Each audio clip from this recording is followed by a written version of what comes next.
Hey, what's good? What's good? What's good? Y'all know what it is. It's me, your boy Trey. First formation, morning sports talk. Bishop is a little late. 4856 ain't no problem. You know how it is. But of course, we have a couple of special guests that's going to be rocking with us this morning. Of course, y'all know my man Ron, the Speakeasy is in the building. As y'all already know, Commissioner Mike Myers of the MBA. That's the Military Basketball Association. Y'all know what that is. If you've been here before, y'all checking. If not, you're about to know. You're about to find out. Gentlemen, what's good with y'all this morning? Hey, I think you got it wrong. It's no Trey Damas, not just Trey today. Yes, Mr. no straight. H1. Thank you, y'all. If y'all been rocking, y'all know what it is. That's probably why Bishop's acting like his computer ain't working this morning because you know what I'm saying, from the depths, out the ashes, I have emerged. What's going on, Commissioner Myers? What's good with you this morning, sir? Hey, I'm doing great, man. I'm just doing a lot of planning and preparing for a really exciting postseason for the Military Basketball Association. We're talking 24 teams. It's going to be pretty cool, and I'm really excited about it. And what's the first formation? That's the best title in the business. And Yes, sir. anytime I can get a chance to talk to you guys, I think it's awesome. Yes, of course, we're going to definitely get into it as we have a couple of others and individuals which you came, you know what I'm saying, you came with the crew, came show up to sit up and talk that stuff where they can sit up and let us know their portions of the NBA, how this NBA thing got started. And of course, some of the veterans and what they did in their careers. That's what this is all about. So, of course, you know what I'm saying, Mike, if you want, you can go ahead and introduce your counterparts so we can go ahead and bring them in. We can get this thing rolling along. High, ho, lock, and load. Absolutely. So I got three guests that are here with us today. First, my right hand, kind of like my sergeant major, if ever I had one for the NBA. Coach Angel Acevedo. I don't know if he's on yet, but when he gets on, he's the deputy commissioner. And then my other deputy commissioner, Commissioner Jason LaFasciano, he's got 3 conferences that he runs across the United States, and then he helps out with all of the other conferences and a lot of the rules that run the conferences across the country. And then for the first time in Military Basketball Association history, we're going to be live streaming our events from 2 different locations. And so RSN Sports and their founder and CEO Kevin Walker is here with us today, and I'm really glad that we have a really special team. Yes, sir. Yes, sir. Yes, sir. So, of course, as we know, the NBA, we talked to Commissioner Myers before a while back, in which we discussed the vision and how he came across the whole the NBA. What's interesting is, for a second, of course, knowledge is power. I wasn't correlating the difference between now what you have in the nationals, the military nationals, the difference in the NBA. But through certain channels, I've learned and understood. Now I understand. Yeah, saying there's a couple of people which I've had on that's kind of like broke it down to me and everything. And then, of course, supposedly, which I saw that you said like you're back with them in doing with your team in the military national. So, of course, as the hero's journey go in marketing has come full circle. But for Jason, three, count it, 3 divisions. How is that, Jason, with the 3 divisions? Like, how do you keep? So I'll say this. It all started with the Central. Okay. Yes, let's stand up. Let's talk about the Central. Let's talk about the Central. Folks, stand up. Let's go. Yep. Where was Central at? There you go. So we started with the Central, where the commissioners at the time were stepping away and they needed someone to take over. At the time, I was an assistant coach with Fort Riley, and it was either I took it over or the Central pretty much broke up and died. So, I went ahead and took it over, kept the format and the plan that my predecessors had with the games and everything, and just started reaching out to bases in the Central U.S., all the way up from Nebraska down to Texas. And we just started asking teams, if you want to be in the conference, and they decided to come in. So we built the Central from like 8 to 16 teams in the first year. So with that, as other teams or other places were starting to see that the Central was thriving in military basketball as we were starting to come back, I had the Pac West team come on board and ask, hey, can you do for us what you did for the Central? And I was like, yeah, sure. I'll just mimic what we're doing and we'll put it together. So we started the Pac West Conference, which included a lot of the teams out in California, Nevada, Arizona, in that area. Once that got off the ground, the Atlantic, the teams that were below the WAMAC and above the CMAC, which are the two conferences out there, wanted to get involved. So we just decided to go ahead and put a conference out there, and that started with 10 teams. So next thing you know, 2 years, 3 years later, here we were sitting with 3 conferences. And because we were mimicking what we did in the Central, it was easy to duplicate it in the West and on the Atlantic, and it started running itself. So I just had to put schedules together, pretty much. Okay, so it became an autopilot thing ultimately. Autopilot. Okay, I see. Mr. Walker, RSN Sports. How has it been so far? I know I from our dealings with Commissioner Myers, we know that he's a busy man. So what has this been so far? The connection and doing and the talks and stuff. Has it been a roller coaster or has it been nothing but smooth sailing? Are you ready for the task? Well, unfortunately for me, it's been mostly smooth sailing. Mr. Myers is very helpful, very supportive. We're basically a small company, and he's gave us an opportunity to really showcase, basically the strength of what technology is doing right now for small companies, which you guys already know with live stream and so forth of that nature. So, it's a space that we're just great to be in. We're humbled and just, and we also look at it as a service. So we were just glad to be here, and he's been awesome, and everybody that's been around us. We were actually introduced to them by from a company called Warrior Gaming with a gentleman called Russ Laney. Actually hooked us up, and Dr. Drobes, I think his name is, and they kind of hooked us up, and everything just went from there. Mr. Myers has been great, just doing everything that we need to do to make this thing happen. Okay, just like Jason with you can implement a plan, let them be known, just like a true commander does, and let them go out and do what they do, free flowing with it. So of course we're keeping that military aspect in it. But let's get into some of the sport a little bit. So of course we already know what Commissioner Myers squads and all that is, and who he represents. So Jason, Kevin, this is Sports Talk. What teams are y'all repping? NBA, NFL, NCAA. Please don't say Oklahoma. I do not want to hear Boomer Sooner at this junction. Not from here. But who y'all representing? Well, I'm DMV tried and true, which I don't know. A lot of people might not know the DC, Maryland, Virginia area, and I know it's been a laugh for about 40 years. But I gotta go with my Wizards right now. Obviously, we're not gonna win any championships, but for a team like us that's struggling and for what it looks like in the DMV area for sports, anything that's positive progress is a good progress. So I'm riding with them. DMV all day. That's the NFL too, Mr. Walker?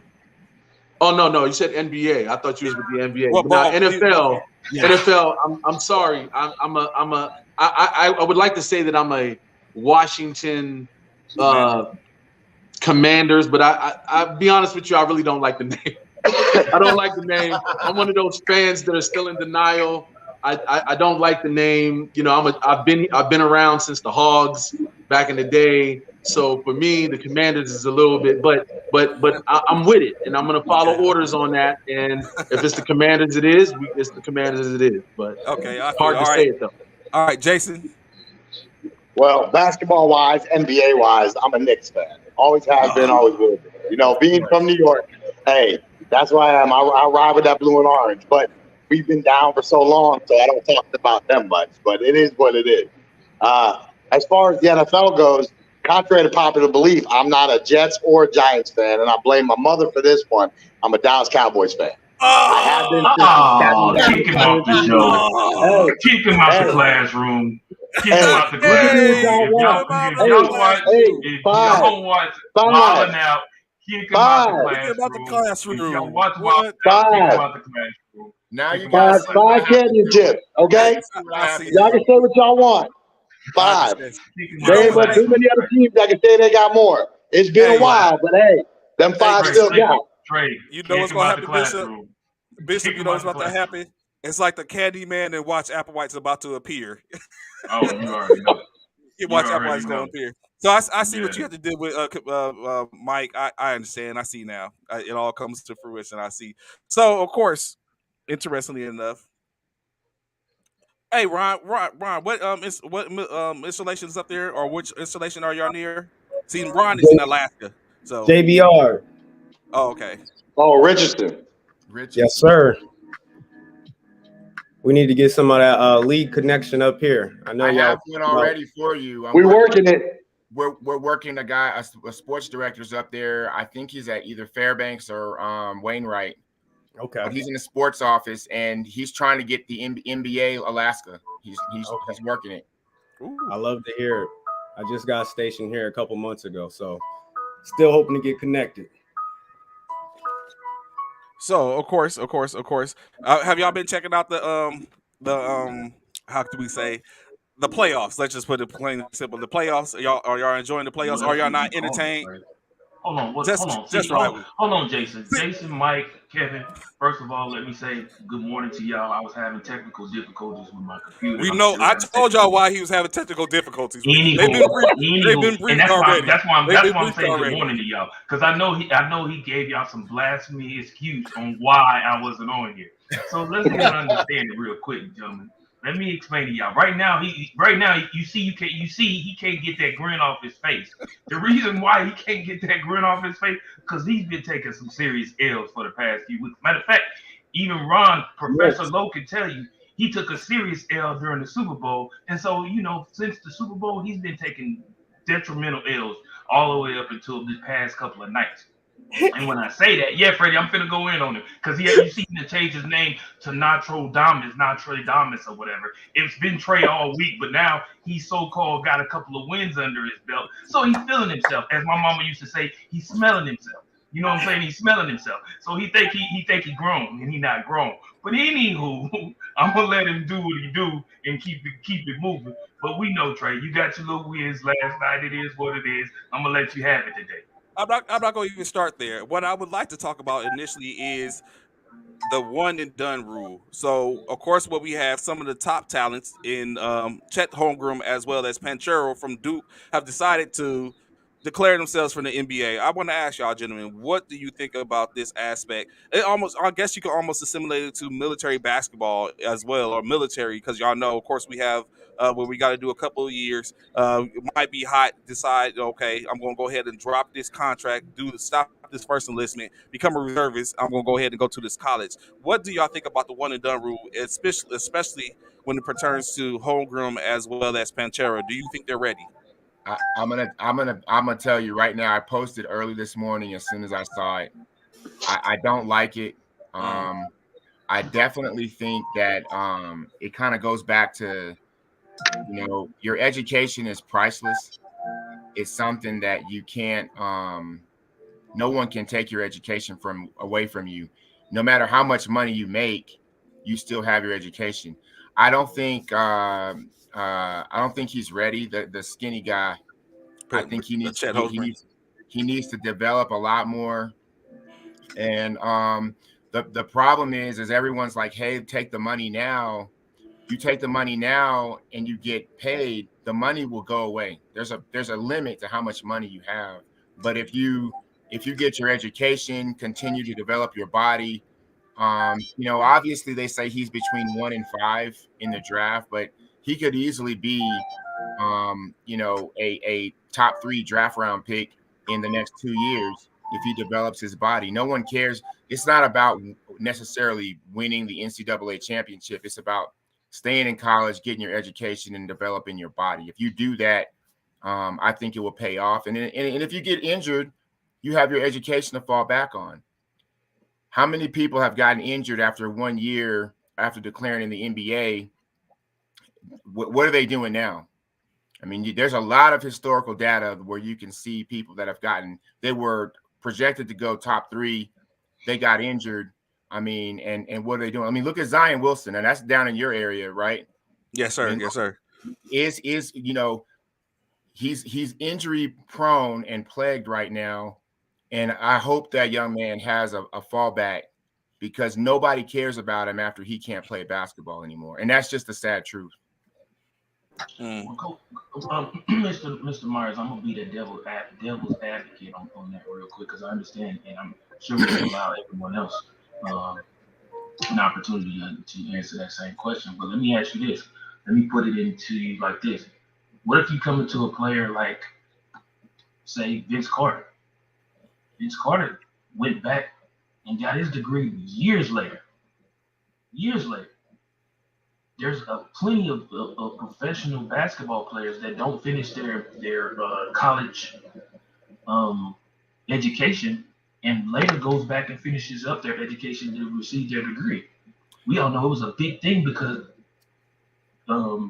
Vince Carter left during, I think, the playoffs one year, so he could go walk the stage. So what do you say about that? Where players can actually, because I totally agree with you. I understand what you're saying when you're saying education is everything. I get it. I do believe in that. 100, absolutely. But we all know, to these young men, being in the NBA is the ultimate goal.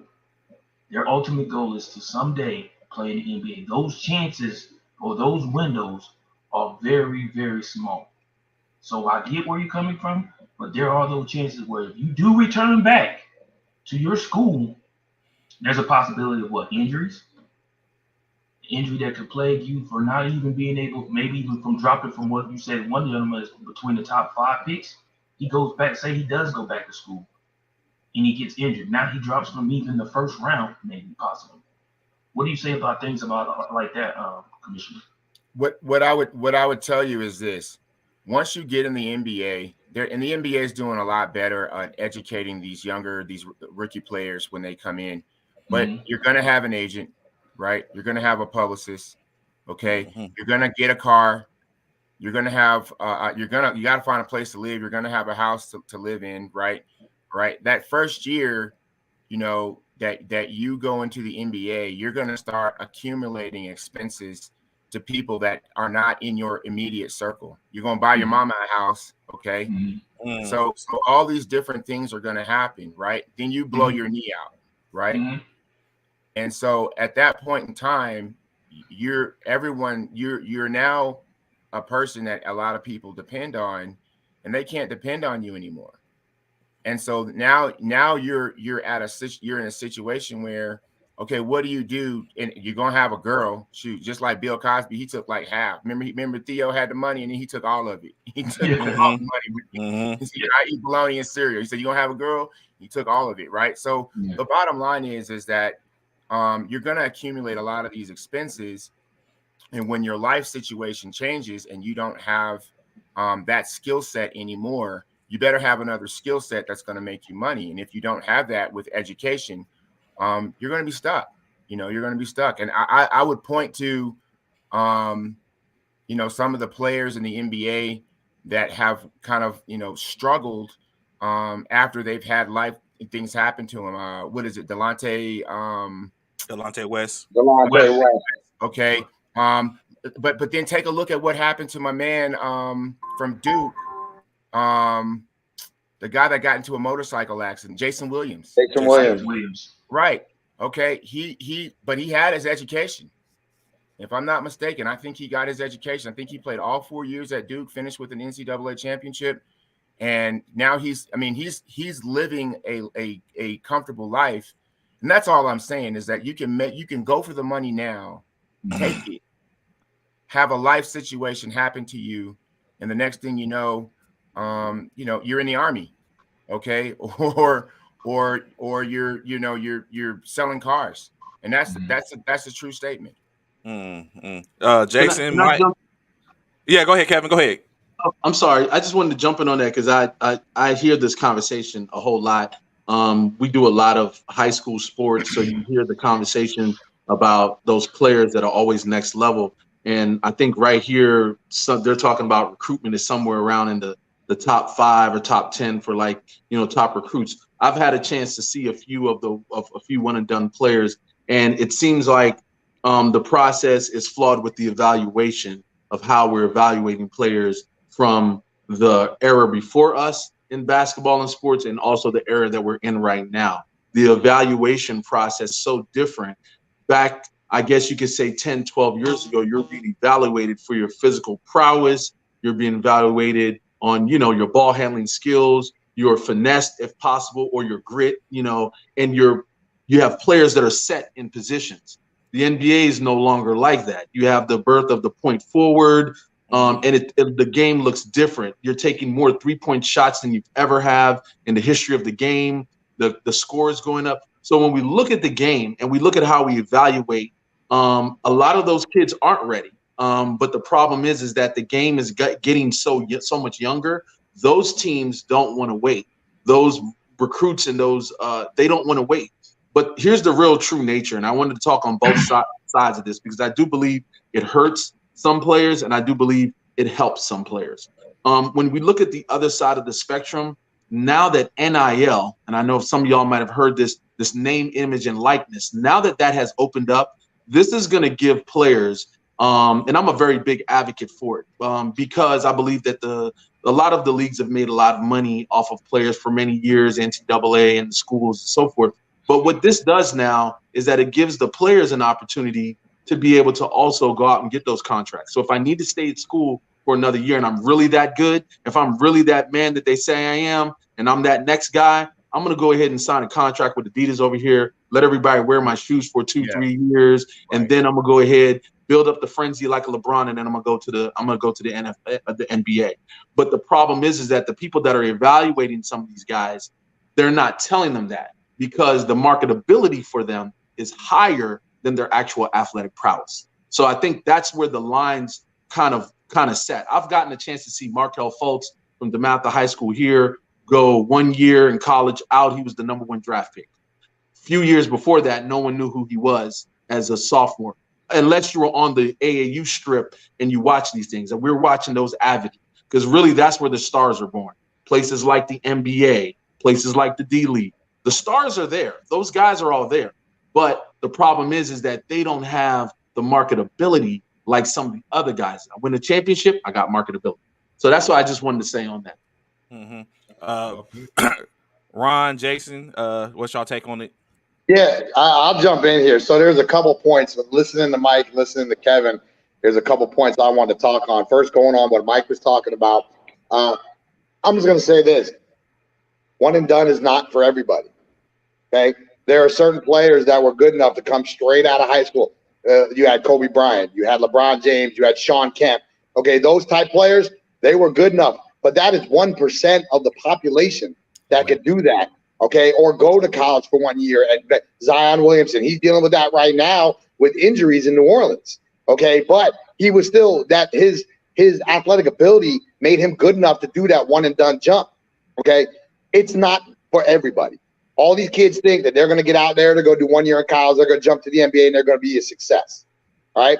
You got, 28 NBA teams with 12 players each? That's like less than 100 players in the league, okay, on rosters. So, but like Kevin was saying, these guys get pumped up sometimes by these AAU programs, by these sponsors, by, you can go do this. You can go. Look, I'm going to tell you right now, Chet Holmgren, the guy in Gonzaga, bro, his physical ability is not there yet. Okay, in my opinion, right? He's big. Yeah, he's skinny than a rail. If he waits a couple years and fills his body out, he'll be a better NBA player and won't end up like a Greg Odom out of Ohio State. Okay, that ended up 1 year, microfracture surgery in his knees, and was done. Develop a couple more years, and then go. But but everybody says it's easy to say that until you're in the seat, right? When you're the one that's got to make the jump, whereas you're the one that's got to pay for your family's bills, when you have all this talent back there. So, of course, you're going to try to be rushed. But then Kevin brought up NIL, okay? That has been a huge door opener for a lot of these college athletes that would allow them to stay in college a little longer and still make money, okay? There's a couple of college players I know personally that are doing NIL, and they're all over YouTube, they're all over Twitter, they're all over Instagram, they're all over TikTok, and they're making money. There is a 14-year-old girl that's out of Kansas City here by the name of Jada Williams. Okay, she's called Lil Bullet. Her dad was a former professional player. He runs Grindhouse Hoops out of Kansas City. She's moved out to California, already signed with UCLA. She's making more money off of NIL right now than she's probably going to make when she goes professional as a female ball player. Okay. She's got hundreds of thousands of dollars in endorsements already. Why? Because her dad's been down that road and he's structured her the right way. And she's making all this money. So it works for some people, but it's not going to work for everybody. So, I mean, that's my take on it. Okay. That makes sense. And we definitely appreciate everybody's perspective on all of it. It is a very touchy subject when it comes down to it. A lot of fans, of course, want their best NCAA players to go into the league because they want to see them play at the best level that they can play at, which is of course the NBA or NFL, whatever sport it may be. Ron, Professor, do you have it? What's your thoughts about this? Yeah, I'll be devil's advocate because a lot of different things that we got going on irks me. I'm a big fan of the G League and how far the NBA has come in regards to developing players. What do you guys think about when we talk about the European leagues as something we haven't really hit on? Those guys start 11, 12, 13 and become professional athletes for their clubs, make money, develop, and get treated how they're supposed to be to get ready to go to the big leagues. Like a Luka Doncic, that's like the top echelon that you can talk about just because he's been the best so far. But do y'all think that Europeans may do it a little bit better than we do here in America with our leagues? If I could jump on this one first, I'd like to. So I got a little bit of experience there because I spent 4 years in the Bundesliga in Germany, right around the time that Dirk left to go to Dallas. Okay, so I was in Würzburg right after he left that club team to go to Dallas. So I got a little experience with the Bundesliga in Germany as far as their different divisions, how they develop them players. Rod, how you were talking about they started 12, 13 years old, are playing international basketball then and work their way up to their Division I leagues there and potentially make the jump. The biggest problem I've seen there, and it's gotten a lot better since the early 2000s, is the exposure. That was been the biggest problem from the European leagues, the international leagues, was they weren't really getting the exposure as like they are now to find a Luka Doncic, where they are, to me, another G League. Okay, they always have been the minor leagues of the NBA. Okay, and even if you go back to the days of Petrovic and all that, I mean, the European League has expanded and brought in a lot more NBA players now than it did then. I love how they do their systems over there. You can play for your clubs. You can actually, if your ability is there, you could move up mid-season to a higher level as long as one club pays the other. And it's great exposure. It's great exposure, I think, for those kids that can develop and play at that international level. And now since the NBA has gone more like the international ball, the game fits. It fits for that. So I like it. I love it. I guess it's kind of like our AAU, but in America, exactly. Get all the money, not the players. I digress. The one thing I would tell you guys is that it doesn't, life's about the choices and decisions, and this kid Chet, he's got a decision to make. He's made his decision that he's going to go and try his shot at playing in the NBA, right? I posted that post about it, and a lot of my players know I used to coach are saying he's going straight to the G League. So he's gonna get drafted and go straight to the G League. And so what happens is we gas these guys' heads up.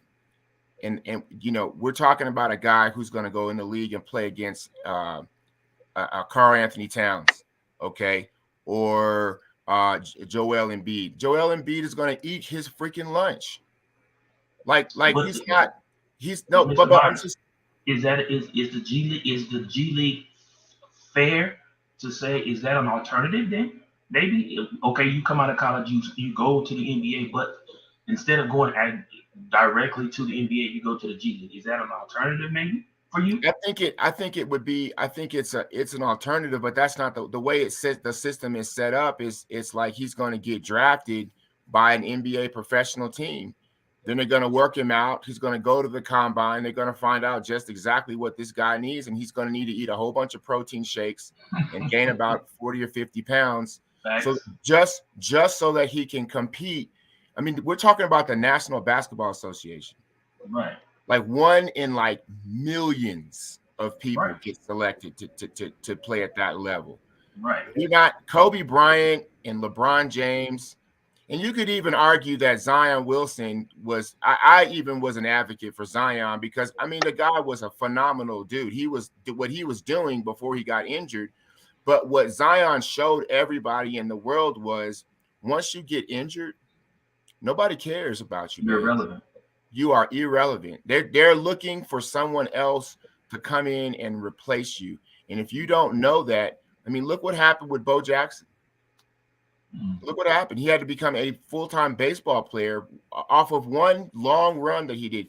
Once you get injured, you better have a plan B. And if you don't have a plan B, then your plan A might be relooked at.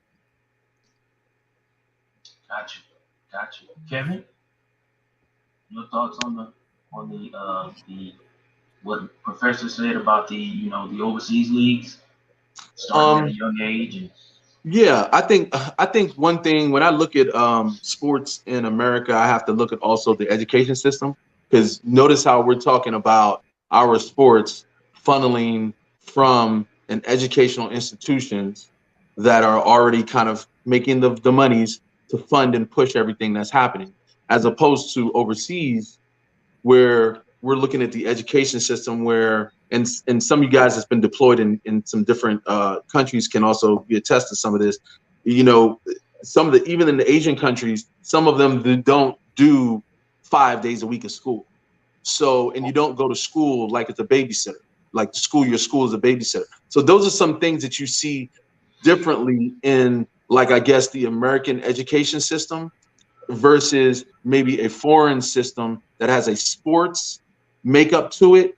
Those kids have the time to go ahead and pursue a career in this type of thing, because the system here is kind of set up to where you go through the ranks, and it's nothing wrong with that. I think it's just depending on, okay, are you looking at it as in, like we talked about, how many people can see this, what type of people are looking at it, or are we looking at it as in, okay, you're here in America, you're already here, and you have the opportunity.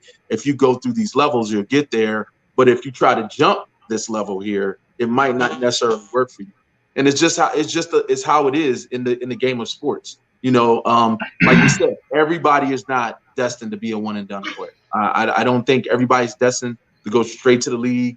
I mean, you look at guys like Shaquille O'Neal. Like, Shaquille could have probably went straight to the league. You watch guys that pass the opportunity up because they realize that, the European ball and the ball that we play here, there's a lot of similarities in the AAU, like we talked about. But the one thing that we always see is that we see that these two entities are funneling out to making sure that guys are becoming superstars in a sports avenue, no matter what. That's the whole point. And at the end of the day, leagues and so forth, commercial sponsors, all they are worried about is, are you marketable as an athlete? If you're marketable, you don't have to be that good. We can name a bunch of players that weren't that good, but they were very marketable for the league, very marketable for their teams. And that's what it's about in this basketball generation that we're in, the players that are the most marketable. And Europe has them. They do. Yeah, they do. Clearly. They do. They really do. Built differently.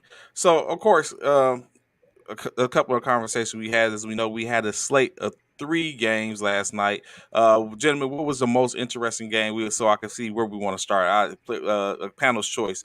What was the most interesting game last night to y'all? Oh, the Minnesota game, of course. Absolutely. Okay, let's get it then. Of course, the Minnesota Grizzlies plays host to the Minnesota Timberwolves played host to the Memphis Grizzlies last night, and it wasn't what we thought. How the game went wouldn't be the way you expect it to go, unless you are team Memphis. Last night, winning 104-95, in not one but 2 20-point deficits overcomes. Of course, when you look at it, Timberwolves were led by D'Angelo Russell's 22 points, 5 rebounds, and 8 assists, 19 points from Anthony Edwards, 7 rebounds, 2 assists, 14 points from Patrick Beverly. Interestingly enough, that's been the highest he scored all series. 11 points from Lake Beasley. Karl Anthony Towns, 8 points, 5 rebounds, 4 assists. The Grizzlies led by Desmond Baines, 26 points, 6 rebounds, 2 assists. 20 points from Brandon Clark off the bench. 11 points by Tyus Jones, 11 points. Dylan Brooks, Ja with his first triple-double in Memphis basketball playoff history. 16 points, 10 rebounds, 10 assists. This really doesn't tell the story, gentlemen. What do you think is was the debacle for the Timberwolves? 26-point lead loss, 23-point lead loss, 21-4 closeout in the fourth quarter. Let's talk about it. Minnesota got the big head, and they thought they was going to run through Memphis. That's all it was, in my opinion. The NBA is about a game of runs, right? Always has been. Yep. Right. And it just so happened that Memphis went on a run, and Minnesota couldn't stop it. Call it coaching, call it players, call it what you want, depending on how you want to look at it. Memphis went on, not like you said, one, but 2 runs that was able to make a comeback, right? And Minnesota couldn't stop them, even at home, even with the players they had. Their marquee players weren't on. They couldn't stop the bleeding. And we've seen this happen before in the playoffs. Sometimes it's been in game, sometimes it's been games with teams down 3-0. Make that run and come back and win the series. This just happened to be 2 20-point runs in one game. But I mean, Minnesota, honestly, you got to shake it off. You gave one up at home. You gave up home court. You got to scratch, scraw, and fight now to get another one back. And that's it. You can't harp on what happened last night. It's done. It's done. You came out. You blew it. You just got to get one back now. That's all they can do. So Kevin, we just heard Jason said, "Hey, you need to shake it off." Do you think that's one to shake it off? Do y'all think? Of course, I'm pointing towards Kevin, but of course, anyone after him. Is it done? Is that blow to where it's like, you know what, man, we are completely inadequate? But Kevin, what do you think, sir?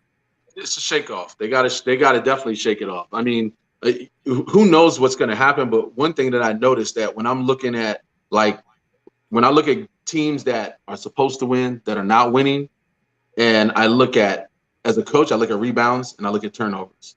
And what I noticed is that even in the rebounding sector of both of this game last night, you can see the Timberwolves only really had one guy that was really doing the bulk of the work in rebounds. Teams that rebound well all around, they're always going to get more possession, which means they're going to get more shot selections. Second quarter, fourth quarter, they only scored 12 points. So that's what I see. That's what it looks like to me. It's a corrective thing for coaching. They can go back, fix it, tweak it, and make it work again. But it's definitely a smack in the face, kind of got to shake it off and keep it moving. So y'all believe in that short-term memory when it comes to being on the court and taking an L like that? You got to have that short-term memory and move past it, let the past be the past, even though it's just recent. I was about to ask Coach Myers, what do you do in that aspect when your team just lost 2, not 1, but 2 20-point leads, and then get throttled with a 20-point 18-point outscore in the final minutes, and you got to go see them again? It's funny you asked me that because Jason can tell you that's exactly what happened to us in the Western Conference Finals last year. We were beating Fort Worth by over 20. We were beating Fort Hood by 15 or 16. And the guys, part of our development last year was we would have leads, and people knew that we would give them up. Oklahoma City, OKCMB was another one out in Vegas. This is prime time, and we needed we ended up losing 3 games out there. And so it was about it. Some of it is coaching, because you have to recognize what's happening when teams are going on a run, and then you better have a game plan, and you go to your best player, best play to stop the bleeding. And then so that some of it's me, and then some of it is the team. They've got to realize that getting over the hump is mental. And if you're a team that allows other teams to come back down the stretch, you correct that by putting yourself in situational basketball in practice. And so you give a team, you say, hey, okay, we're up 20 points. Are we playing not to lose, or are we playing to win? And so I always play to win. Sometimes you've got to take risk when you're ahead. That's why you see coaches do some boneheaded things sometimes where, they go for 2 when they don't have to, because they understand what's at risk here. And, just to make a football analogy, they do something that's going to like put another team away where it's just impossible for them to win. If you're ahead by 4 points with 30 seconds left in the game, as a coach, you should not lose that basketball game. It's a 2 possession. Finishing. You got to finish. Yeah, absolutely. Got to finish. So, go ahead, Jason. Go ahead. No, go ahead. I was going to say, you to caveat what Mike said, you go to your best player, you go to your best play. Look it up because I know you have it right there. What does Karl Anthony Towns average for the season? 20-something a game? Yeah, 24 points, I want to say. 24 points a game. And I was just about to 24 points a game. Right. Jason and Mike, I was just about to ask points you have last night? 8. Yeah, 8. That's what I was about to ask you. Mike and Jason, how do you go to your star player when your star player is not producing? That's my point. That's my point. You got a guy that averaged 24 a game, and he could not step up, as like Mike said, and be the best player for Minnesota last night. He had 8 points for the game.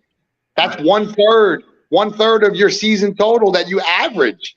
Right. And I think that's why they couldn't stop the bleeding. That nobody else was able to step up in his absence and fill that role for the coach to go to the best player and the best play to stop the bleeding and stop those runs. And that's why I think they lost again. It's gut wrenching. I know to see the look on the look on their face. Like you see, did you do in the press conference? Did you see the look on Karl Anthony Towns' face? He was like, he said he was going to go home and drink some wine. That's it, and reboot and decompress, bruh. Oh, wow. You need to do something.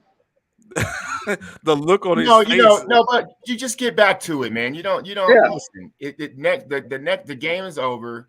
It's one game. It's one game, but yeah, they lost 2 20-point games? Yeah, not in the same game. Yeah, but the bottom line is it's one game, and true that. You look. It's not a fluke unless you make it one. I mean, unless it's not a pattern unless you make it a pattern. I mean, you just got to get out there and get the guys back to playing basketball again, and don't sweat it. I mean, that's not nothing. There's nothing you can do at this point in time to interject or change the outcome of what happened last night. All you can do is be prepared for what's about to happen tomorrow or the next day, whenever you're going to be playing. If you don't have that mindset, you're done. I think some of it also comes back. I would think that Minnesota bounce back from that. Can they bounce back? I would think they could, Bishop, but I think it also comes from, like, as we hear, everyone on this panel are not millennials, and the people who we're talking about are millennials. And with the bravado and all the trash talking and the sideways talk, and then you come to get smacked and drugged up and down your own court, you got to eat that. And I don't think that humbling moment is something which they wasn't ready for. Like y'all was saying, of course, we look at it like, okay, the idea is like, okay, it's a loss, it's a win. But then when you come back, it's like, but for them, when you've been talking, and now you got to hear John talking about it's going, you know what I'm saying? They disrespectful, I'm going to be disrespectful. And all that Minnesota now. Yeah, that's what he said. And he heard that. And he heard that soundbite. So it's like you over there talking, Beverly, you got to humble. This all a humble experience. And the only person that I think that's some of the issue, especially now in this day and age when we're talking about playing ball. So I'll say this. Whether you lose that game by 20 or you lose that game by 1 on a Ja Morant half-court shot, it's still a L. It's only one game, like Mike said. You got to pick yourself up and move on in the series, man. No. I mean, it doesn't matter how you lost. It's only one game. Minnesota's not out of it. They just got to hold home court from here on in. You can't lose this next game. You can't go down 3-1 and lose both games on your home floor and dig yourself that hole. But if you can get the W in the next game, now you're back at 2-2, and it's a whole new series. That's all it is. Of course. Go ahead.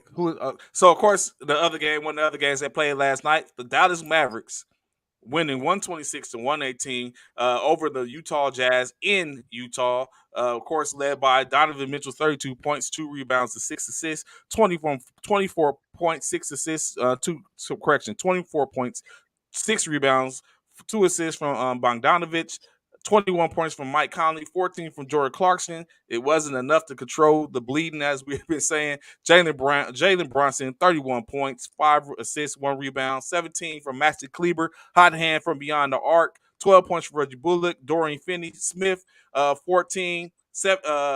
points, 15 points from Davis Bertrand, Josh Green, 12 points. It was coming from everywhere. I know, Ron, we have always talked about how this is Luka's team. What do we have to say about Spencer Dinwiddie, who scored 20 last night, and as well as Jalen Brunson, who this is a contract year?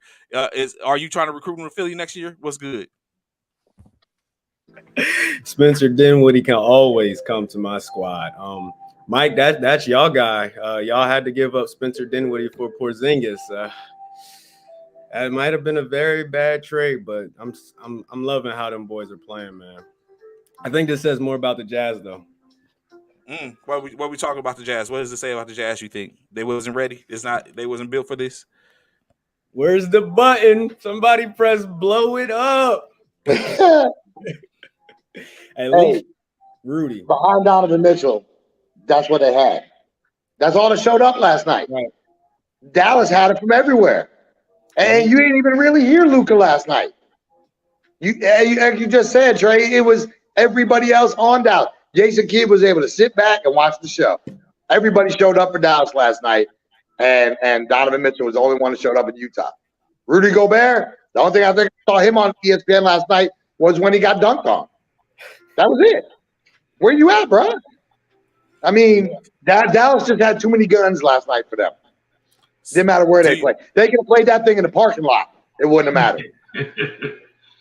So do y'all think for this series, do you think Luka needs to come back, or should they just go ahead and let rest in the series, or is it too early? If they playing like that, they don't need him to come back. If everybody else on that team, if the other 11 on that team could step up and perform like they did last night, Luka could sit out all the way to the Western Conference Finals. Yep. That'd be great for morale. I'm resting. So before we go into the next game, of course, we want to have a quick conversation and talk about. So as we know, the NBA the regular season has completed, and we're basically in getting ready to go into you all's playoff mode. What is that going to be like? What is it that we can expect? What is it that we can talk about? Matter of fact, hold on, let's bring it up. First, of course, we have the conferences that we're going to be enduring. And then after the conference play, we have, of course, the championship. Let's talk about that for briefly. So, hold on. I'll say this first. We not done quite yet with the regular season. Okay. A lot of teams have closed out their regular season games, and I know Fort Polk is one of them, and they sitting back with that 12-4 record, chomping at the bit, waiting to go to the Western Conference Finals. But we still got games going on this weekend in the Central in Cannon. Okay. And we still got games. It was at Cannon and at Scott Air Force Base this weekend for the Central. So after this weekend, they'll close the Central out. And the Pac West still has one weekend lingering out there that we're trying to reschedule due to mission and due to a couple other things. But for the most part, the conferences are pretty much closed out for a lot of teams. And teams have solidified their positions to the Western and the Eastern Conference Finals. So I just wanted to say that, but if Mike wants to go ahead from here, I'll let him go ahead. No, I know I gotta head down to Carson real quick, but I just want to say, no Stradamus. I'm here, sir. I really thank you for having our guys on. I definitely want to make sure when I step off, you just give Kevin a chance because he's going to be highlighting a lot of these military athletes. But what you can expect to see this year on the NBA side is just high-level basketball from military athletes. I mean, we've had last-second shots, game winners at the finals, at the Western Conference Finals. we've had some spectacular dunks. And so what's going to be different about this year is that we're going to be able to capture those things professionally with RSN Sports. And so what I look forward to is the aftermath, getting some of the athletes, actually even the hype and the buildup. And I know we've talked about this, getting some of the coaches on. I'm looking forward to seeing Fort Polk, in next weekend, because I think we face them first. And so at the Military National, I'm looking forward to a lot of that stuff at Nationals. And I just appreciate this platform that you guys have. And I'm always welcome or always willing to come on to your show and bring my team on and talk a little bit about what we're doing. Yes, sir. Yes, sir. Of course, we'll do that. Of course, we're going as we go on. We'll be able to get touch bases with Kevin, continue with Jason. So yes, sir, we greatly appreciate you being on. You got to get to business, to the things that pay the bills. Range, yep. Yeah. We greatly appreciate you coming on, sir. And of course, we'll be in touch and talk. Yep. Thank you so much, guys. Appreciate you. Appreciate you, Mike. Yep. Thanks, Kevin. Well, now that Mike stepped off, I guess I can put you on as far as what you were talking about as far as the playoffs go. So as you just had up there, Trey, we got the Eastern and we got the Western Conference Finals. So we took the three conferences that we had, everybody jockeyed for the positions, and pretty much we're going to take the top 12 that go to the East and the top 12 to go to the West. Both tournaments are going to be something else.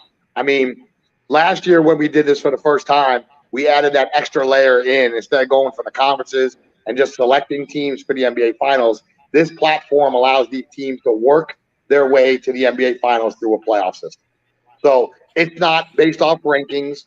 It's not based off points. It's based off of what did you do on the floor. Okay? So by where they played the regular season, earned them their spots here for the playoffs. And then from those top 12 in each East and the West, we pare down to the top 8 each, which gives us our 16 teams for the NBA Finals.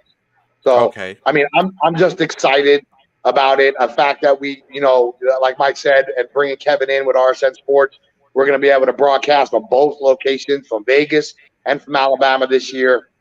It gives the opportunity for these players to get exposure, whether it's on the collegiate level, whether it's on the international level, because a lot of these guys have already played their college ball and might be getting out of the military soon and might need that exposure to go play overseas. A lot of these colleges are more now looking at the NBA as another vehicle to get more experienced, older players in the college. So, Kevin and RSN helps us do that by getting this exposure out there. So I'm just excited for it. Okay, matter of fact, Kevin, you got the floor. How is this going to happen? Without giving us too much, how is this going to happen? How are you going to make all this happen and doing this? Two coasts,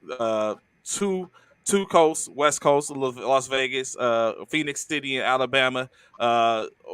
What's this going to look like? What can we say to the people that are watching so they'll be able to catch this as well if they can't be in those areas? Okay, yeah, most definitely. So the way it's going to work is we're going to have this broadcasted, multicasted. So it'll be on Facebook, YouTube, Twitter. There'll be multiple ways to get to it. It'll also be archived. So those games that happened the day before, they'll be archived on the site of Military Basketball's choosing, and then also a few other outlets so that we can stretch it and make sure that anybody that wants to see it can see it and get to it from anywhere. We're going to have two crews basically going in two different directions. One will be in Vegas and one will be in Alabama. We've been doing logistics meetings all week about it because, it's Memorial Day weekend and the travel is crazy. So, it's one of those things where it takes a lot. But the good thing about it is that we operated in multiple states before. We do a lot of stuff with, you probably heard of companies like Baller TV and so forth, where we've been able to pull off broadcasts that have 100 volleyball courts all streaming at one time. So we're very tuned to do it.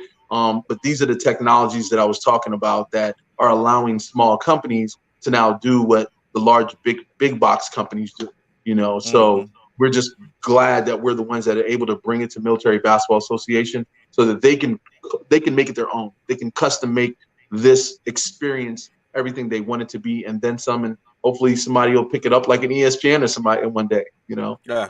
All willing, of course. Yeah, that's a grand thing. Of course, if I'm not able to get down to Las Vegas, I'll be watching and cheering from the sideline for Fort Polk via whatever streams there is. So that way. Yeah, we'd love to have you guys come and maybe do a show at halftime. That would be great. Come down at halftime, jump right on. Do a little Look bit of at Ron, club. little Bishop. Yeah. Yeah, Yeah. And I'm Marjorie got I'm a plane all ticket from for it. Alaska to Vegas. He ready. See, well, y'all know Bishop. I don't want to put his business out, but it's supposedly it's a rumor that Bishop has never been to Las Vegas, and supposedly he's That's supposed not to a be rumor. going. That's true. Oh, okay. See, That's true. That is not a So- rumor. That is definitely true. But I'm about to take that trip to Vegas here in June anyway. oh, For the okay. very See, first time. So I'll be out there in June. don't do anything that you wouldn't have Hey, what happens your in old Vegas soldiers stays in do. Vegas. Yeah, don't do What nothing you happens wouldn't in have your Vegas old stays soldiers in do. Vegas. Yeah. So one more game last night, as we know.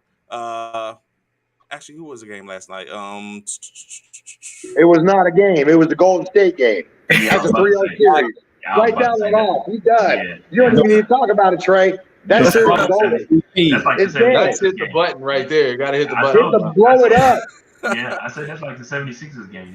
That series is over. I'd rather talk about the Boston Nets game for the night before you know what? than You know talk what? about the Golden State game. Actually, I wanted to talk about Ron is our resident Phillies fan. Him and Key.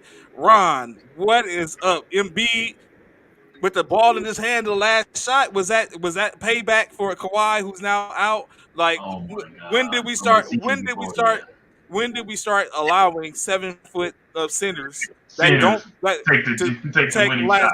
take the winning Yeah. shot at the 3-pointer? What's up, Ron? Yeah, Matter of fact, three-pointer, you have the floor. You have the floor, Ron. They started developing movesets like the great Go ahead. Kobe Bryant. Not only that though. Hold on, Oh. this part, Ron. The fact of the matter that the coach called the play for him. He called the play for Embiid to take this shot. Like seriously, You got you gotta love it. That's what I've been telling everybody. James Harden is James Harden that. He always chokes. He's not gonna be bad. I'm like, guess what? This ain't James Harden's team. We have Embiid, the most dominant player in the NBA. I didn't say the best, but he's definitely our MVP. And this is what he does. And I love the fact that his team, he can rely on him to take pressure and can close the game out. My favorite part of the game is our favorite Toronto Raptor, Drake Aubrey Graham, was seen celebrating and walking out with the Sixers. Come on, Drake. You just left the Toronto Raptors like that just because we came and did work. You let me see it. I literally, every sports caster that I listened to was telling me how Toronto Raptors was going to beat the Sixers, and now we just have the easy road to the NBA Finals. It's going to be a great year. A great year. Oh, Ron, man. Hey, I gotta say, I will say that I was not expecting. And it was the identical shot in which he took prior to the end of the game, and he missed it. And to go back and have the confidence in yourself to say, okay, I missed that one, but I guarantee I can knock down the second one. It is what it is, man. It is what it is. Tyrese Max to the Lakers. What? Hey. Stop it, bro. Hey. Stop it. Tyrese is good where he at, I think. I think he's good out there in Philly. I think he's good where he's at, man. I'm gonna be honest with you. That was a good game. Y'all know I'm a Brooklyn Nets fan, so I'm looking forward to the night. Because we definitely got to bounce back. I know I heard Jason and Kevin talking about how Big Cat didn't show up. How Big Cat didn't show up. Well, I feel the same thing about KD. I need him to show up. I don't know if he's on vacation early. I need him to show up. I'll tell you this, since you brought up the Nets. Yeah, since you brought up the Nets, the difference between KD though and Big Cat was they took the ball away from KD. Boston pretty much put 2 on him and made somebody else do it. That wasn't the situation in Minnesota, but you're right. KD needs to find it. KD needs to find it because Kyrie's not going to do it on his own. He's not. I'm sorry. That's the issue. And Boston is a hell of a defensive team, and they are finding ways to shut KD down and to limit him. Okay, because you can't really shut him down, the Slim Reaper, but you can limit him and make Kyrie be the man. And then, hey, Spencer Dinwiddie ain't walking through that door no more, y'all. He gone. They got who else they got? Well, that's what Seth and Patty Mills need to step up and step their game up. We've got Seth for that reason. I'm hoping Ben comes in game 4 and be able to make a difference. I feel you. I see you, Anthony. That's why. Hey, I can win the lottery too. I'm sorry, Ben is not the answer to your prayers for this season. So listen, this is the thing, Jason. I agree with you. He's not the answer, but he is a part of the equation. So Sure. I feel like if Ben could come in and probably put some Bishop, if it's not Lou, next Lou will go. I got you, bro. I got you, Don. But I'm just saying, if Ben can just come in and put some pressure, because we know if Ben comes back, he's gonna be limited on time. We know that for sure. He's gonna be limited on time. But the time in which he's in, put him on Jason. Put him on Jason. Yeah, no. I agree. So again, we got to remember these are all NBA players, regardless of how you look at it, right? But I'm gonna need Ben to hit a 12-footer because they're not gonna let him get to the lane. Okay, Boston is not gonna let him. He's not gonna let him get to the rack. Right. Okay, and that's his effectiveness. If they're able to lay off him and he can't hit a shot, he might as well go right on back to the offseason. Ben Simmons is there for a reason, but it's going to be tough if he can only hit layups. That's true. I totally agree with you. But you know what I'm thinking? I feel like if Ben is in the lineup, though, I feel like you cannot necessarily double team KD though. Even with you can't double team KD if Ben is in the lineup. What you was about to say, Kevin? I was thinking to myself that, I've heard the whole Ben Simmons scenario. It almost feels like he's still kind of in his head with a lot of stuff too. You know what I mean? So I'm hoping that when he comes in, because I really would love to see KD, get a ring. I would really love to see KD back in DC though. But I mean, that's here and there. That's not gonna happen. We've already given that. It all comes out. It all comes out. but maybe this is the path back. I don't know. You losing so much with them. We got a team we're building over here. But either way, like I was saying, I just believe that Ben Simmons. I believe that Ben Simmons. He's a great player and he's a great body. But the thing is that he's gonna have to revolve. Like you said, he's got to figure a way to get just good enough to be able to hit those shots. Teams. He doesn't need to be a world beater. He just needs to be that guy that can play his position and play defense. If he doesn't play defense, that whole deal is a sham. Because going down the stretch, defense wins games. Bottom line. And if you got a KD is going to have to fight these dudes like a boxer that decides, look, I'm not going to be worried about technique. I'm just going to have to throw haymakers. That's what KD's going to have to do. He's going to have to come out there and play them with all his might, and hopefully he doesn't get hurt. But that's the road for these two, But I'm telling you, the Nets, I like the way they've been put together. I just think that a lot of those guys are in their heads right now. It's just so much going on. The media's on them. You got Kyrie with it. It's just so much. Well, that's what happens when you play in Brooklyn. Yes, sir. The media there is unrelentless. Is relentless. It's like you're going to be on. They're going to be on you. Yeah. If you don't perform. I saw someone say today. As far as they were talking about if LeBron had the performance that Big Cat did, it'd have been all over. They'd be on him like white on right. Yeah, And I'm not. They said that about KD too. They said why ain't nobody doing that with KD too? They said the same thing with KD when he had a bad game. Yeah. But I think with those guys, they've iced games so much. It's like you just seen them in their bad moments.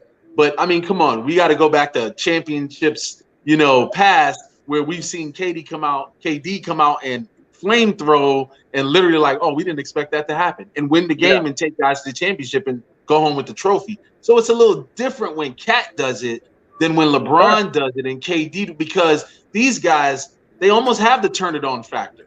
You know what I mean? But, I'm not saying that Cat doesn't have that X factor. He does, but it's just, he doesn't have like he doesn't have the experience underneath him, I guess is what I'm saying to these other guys. He don't have that killer instinct. I don't think he has the killer instinct like LeBron and like KD. He doesn't. And KD just barely got it. You know what I mean? He just barely got. I think he had to go through the Warriors to really get that killer instinct, really. So it's a progression for him. Hopefully it lands back here in DC. Hey, I'll just ask this question. So was the Bucks loss a fluke to the Bulls, or is that something that we can see going forward? Chicago might knock Milwaukee out. I think from my standpoint, of course, you know, I'm standing up. DeMar DeRozan, Hub City, stand up. So what I believe is that now, of course, with Chris Middleton out, and if you haven't been paying attention, in the last 95 games, the Bucks are 46 and 49 without Middleton. So now without Middleton, you have a problem. And I think the Bucks, I think Chicago has enough to where they can basically put it to where they're in position now to impose their will as long as DeMar is still getting 25 points, Levine is getting his, and then they have those people that kind of like fall in from that point. So that's my take on it. I'm glad you said that, Trey, because to me, it hasn't been Giannis for the Bucks. Yeah, of course, everybody sees Giannis MVP. He's improved his game over the last 4 or 5 years. Great. It's been Chris Middleton. Middleton has been the linchpin to that team. He's your mid-range guy. He's your guy that, I mean, last year, even in the finals last year, it was Middleton taking the shots, not Giannis at the end of games. You know, without him, that's a whole different team. Different team. So Jason, Trey, y'all mean to tell me, so y'all are saying right now, and anybody else, Kevin, y'all saying right now, because of Middleton going down, the Milwaukee Bucks will not win this series versus Chicago? I will tell you this. With what Chicago has, like Trey just said, there is a strong possibility that Milwaukee will lose this series to Chicago. Yes. I believe it's Chicago's series to lose. It is. That's what I believe. I believe it's Chicago's series to lose, and it's Milwaukee's series to win. So they have to play just like that for either of them to come out. Okay. That's what you two, Professor. You feel like this is Milwaukee's series to win and Chicago's series to lose? Now that Middleton is out? Definitely. Middleton's a big key to Milwaukee. I agree. Totally agree. It's kind of like when at Golden State, not Steph. Draymond? Well, no, not Draymond. Clay. When Clay went down. Your second best scorer, the guy you go to behind your number one guy, goes down. Now Giannis has all that extra on him, on top of it. The floor closes up a little more. But Jason, with Clay going down, the emergence of Jordan Poole came into play. Now he was the one who started becoming the guy. Okay, so that's a great question. Who steps up in Milwaukee? That is the question. That is the question right there. And Ron, I seen the look on your face. Is whose turn is it in Milwaukee, or is it over from Milwaukee, as you was about to say? I'm I feel like Milwaukee only loses this series if DeMar DeRozan becomes better. Giannis, which he did. He dropped 40 the other night. He's going to need to have at least 2 more 40-point games, and that would only be 3 wins. We're going to have to see a lot from Levine as well. Give me Bucks and 7. Ron, you saying DeMar DeRozan needs to have a night like the other night for them to win this series? He said 3 nights. That's hella fine. Pretty much 3 nights, yeah. 1,000%. But even without Middleton, the Bucks are still going to be great at stretching the floor. They got one of my favorite centers, Lopez, who can just stand out in the corner 3 and defend the paint on D. They're still going to be hard to score at, and I'm pretty sure Giannis has that. We were talking about the killer mentality. He's not going to tuck into his turtle shell just because he lost his second man running mate. You're going to have to bring it at him to make sure he does not advance. And I don't feel like the Bulls have that mentality. But I haven't been on the Bulls all season. And now that you say that, I don't know, y'all guys can correct me if I'm wrong, but if anyone picked up that killer mentality mindset from Kobe, Giannis picked it up without a doubt, and is flourishing in it as well. He definitely has a tendency to take over a game when he wants to. He definitely has that capability. But I think the Bucks stops here. I think it ends in. It ends against Chicago. But Professor made some great points, though. He did. He made some great points. The series is going to be interesting. I'll say this: if Chicago goes and looks at what Boston did to KD, and you can take the ball or limit Giannis. Oh yeah, they win it in 6. yeah. Right. They can duplicate what Boston did to KD and the Nets. Okay, and Billy Donovan is no slouch. So that's just me looking at it. If you can limit Giannis, I think that's a good story. That is a good point. But can they do that? Like when we talk about KD and Giannis, we don't know. Yeah, Giannis has a different mentality than KD. Of course, KD we know is like one of the most prolific scorers in the NBA right now. But Giannis has that different mentality to where if you get up in Giannis's chest, he'll be one of those to get maybe 2 or 3 charges because he's going to go at you. KD, however, relented and rescinded back. You got up in his. He seemingly got a little flustered, as you know. Like I said yesterday, they used that bad boy mentality against him via Saoirse Jordan, and it showed that he wasn't ready. I don't know if Chicago has that, and we're talking about a top defense in Boston too. So, but I mean, like you said, it may work or it can be productive. I guess I'd like to see it. As we said, it's going to be interesting.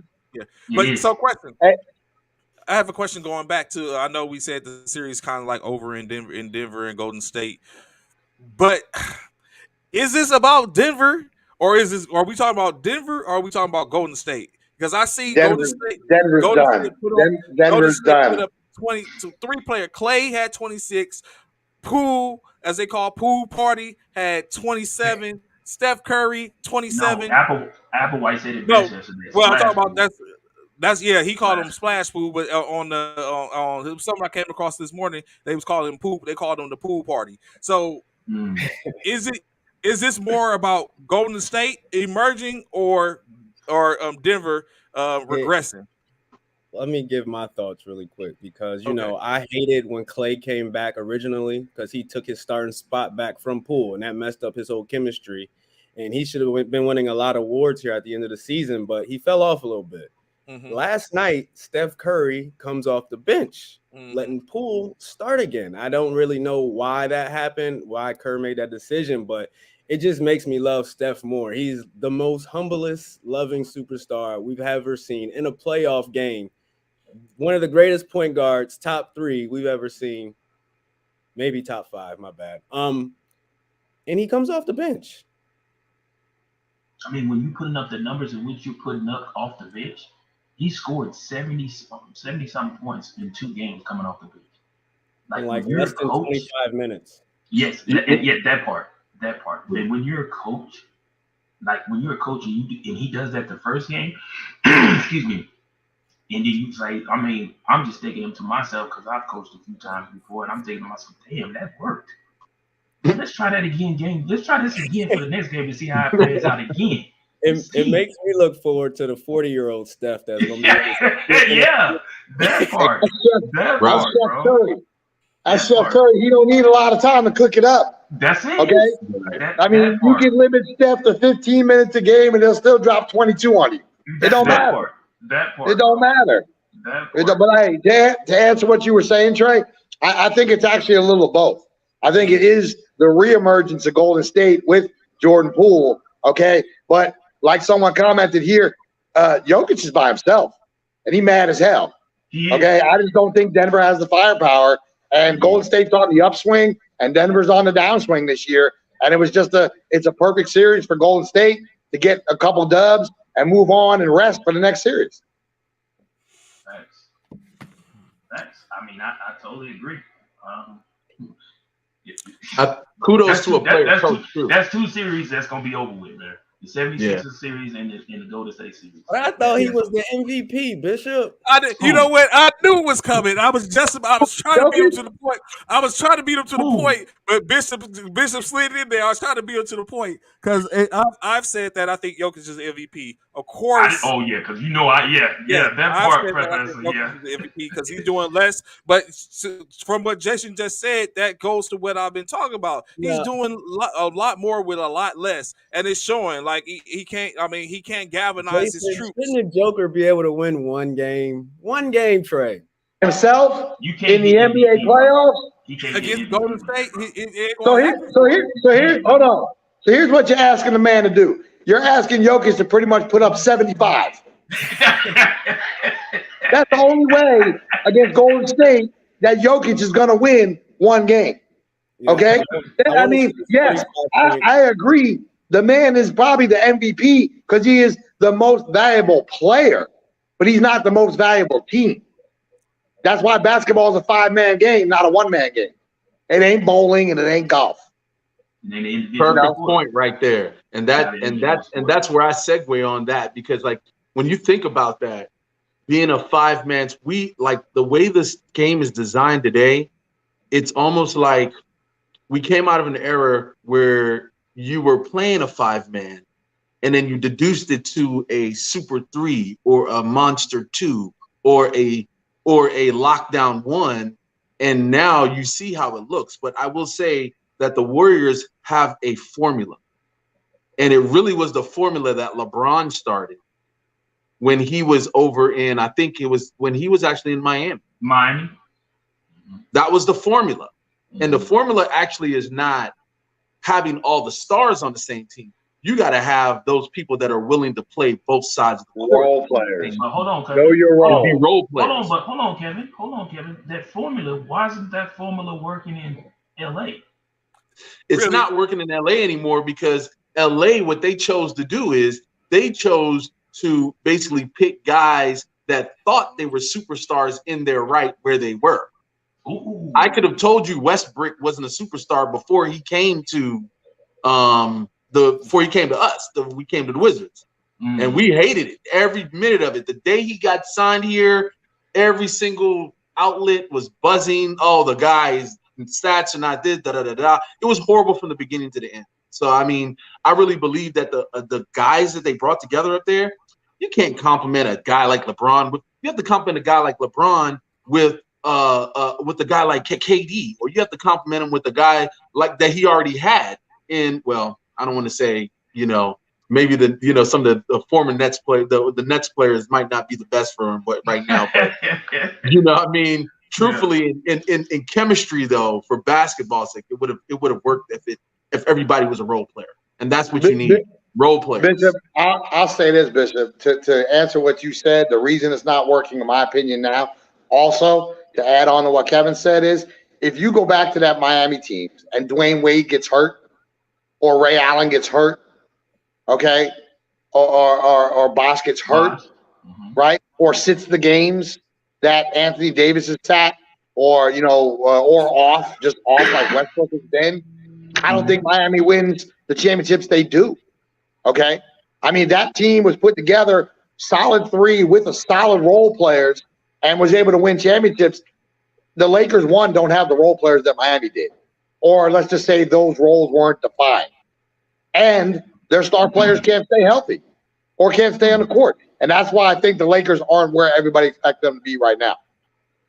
I mean, Anthony Davis has missed how many games this year? Too many. Too many. I wish he would stay in a post. He might not get hurt as much. If that's that's not the game no more. Y'all know that part, Jason. That part. I think that's how he gets hurt. When you say that, Kevin, we just talked about a 7-footer hitting a 3-pointer for a game winner. Hey, they're taking a higher percentage of 3-pointers. Think about it. If I'm a center and I take 50 and I hit 2 of them, you see what I'm saying? If I take 50 and I hit 2 of them, and those 2, one of them is a game winner, it looks great. If I take 50 and I don't hit nothing but the broadside of a barn, now we got a problem. So I believe that big guys are taking way more, long range shots. But look at this, Kevin. But look who won the 3-point contest this year. True. You feel me? Again, the game has changed. I'm saying what I'm saying by that is that big guys have to become better shooters, long distance, because that is how the NBA is. But by nature and by science, by chemistry, when you're 7'4", 7'5", 6 foot, anything over 5'6", and you now venture out into where Steph Curry is at, and you have to make all those quick movements, and you're not going to last as long. You might not even have as much juice to take those shots in the late game, and we've seen that with LeBron. That's what it is. Now you got to do that late game thing, And I mean, some guys are doing it, some guys can't. But I think if you're a big guy and your makeup is that you're supposed to be in the post, you'll be a lot more successful and you'll play a lot more years by staying in that post. And I think that's what's going to happen with all those big guys, right now. I'll throw another caveat into this with the Lakers, and Don just mentioned it down there in the comments, was about coaching. Okay, you have these role players, you have these superstars, but if you're not managing them the way that you need to take the burden off of your superstars, okay, then like I'm gonna tell you this, Mark Jackson to me is a great pick. I love him as a coach. Okay, he, believe it or not, let's remember, before Kerr came into Golden State, he's the one that formulated that team in Golden State. Okay, Steve Kerr really inherited what Jackson started there. Right. And he hasn't been back in coaching since. You put Mark Jackson as the head coach of the Lakers and give him some ability to choose his role players and what the respect he commands as a coach and a former point guard in his league, I think the Lakers are a different team. So I love it. I think Mark Jackson is the coach of the Lakers. Players will kill to come play Jason, for you him. truly feel that could Mark Jackson take the team in which the Lakers are right now and make them a better team? With the players they have with the players. Oh no, because you're talking about injuries. No, because you're talking about injuries and not being on the floor. Okay. But if you give him the team now, I think the Lakers next year are definitely an improvement over what they are this year. I think they definitely make the playing round when Mark Jackson is coach next year, as long as you're able to limit minutes. But see, I don't want to say that goes to coaching, but it kind of goes to coaching. You know, if you're able to limit your stars to injuries and add some of those role players that fit, like they said, like Westbrook did not fit. He's too much of a I need the ball guy. If you were able to put a couple more shooters, rebounders on that Lakers team to go with a AD or LeBron, to me, it complements them better. You know, Chris Birdman in Miami was a great compliment to those three they had there because all he did is go out, play defense, and rebound. Right. But he knew his role. I think Mark Jackson coming in to find those role players better than what they have there currently. That's what I'm saying. Okay. That's fair. I like it. I know Trey don't probably like it because somebody in the comments. Look, it's funny because I was wondering if LeBron would sign off on that. Somebody just said that. It's like, the funny thing is that Mark Jackson would be a great, but would LeBron sign off on that? I'm like thinking to myself, would that be, because we all know if LeBron's not signing off on it, it ain't happening. Right. It's just that simple over there, Well, you know what? I think they're at their point now then where Jeannie is probably looking at Rob like, bruh, we ain't been nothing since Magic left. You at the helm now. You asked for this. And so I think now I think they went with of course Russell Westbrook was a question that was asked of LeBron, and they probably took in consideration what LeBron wanted as opposed to keeping Caruso, bringing in Buddy, bringing in DeRozan, and they went after Westbrook instead, and that was in some aspect I feel what has been the grumbling that was LeBron, you know what I'm saying, and AD, they asked him, they was like, yeah, you know what I'm saying, do that. Before that, it was about to be DeMar. And so, but I mean, we all know different things. We don't know what that would have looked like if Lamar would have actually been a Laker. Would we still be having this conversation, or would it be a different conversation? Like, I had to trust that Westbrook. I don't think so. I think DeMar DeRozan is a more complete player than Russell Westbrook. He can facilitate better than Russell Westbrook, and he would have fit in better. Plus, when AD goes down or LeBron takes the night off, look what he's doing in Chicago. He can step up and drop 40. So you can fill those scoring gaps with DeMar DeRozan on the Lakers than you could with a Russell Westbrook. My opinion. So of course he's a gap stopper. He can facilitate or score.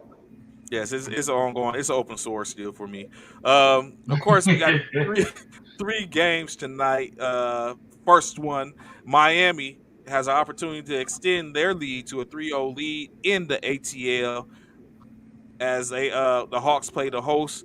Who y'all got, Miami or Atlanta tonight? I got Miami. I'm taking Atlanta. I'm going with Ice Trey, man. I don't think Ice Trey, I think he's had enough, man. I think he's had enough. It's time. They're going to get this W in the ATL tonight, in my opinion. I think Miami continues to roll. I don't think they're done yet. I think it's time to humble Mr.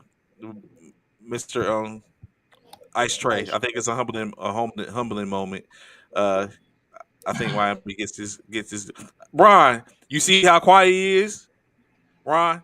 Usually we talk Ice Tray and then we hear something. You see how I can't quiet say he nothing. is. I can't say nothing about Ice Tray if they down 2-0 to the Heat. I can't say nothing. I mean, hey, it is what it is.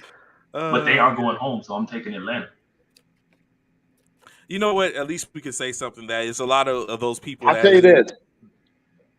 Go ahead. I was gonna say, I'll tell you this, Trey. So I literally on my drive back the other day went through Atlanta and we stopped and that's all you heard him talking about was Ice Tray. Hey, Trey Young's a bad boy, but he needs some help. Just like we were talking with the other teams, and Miami is a complete team.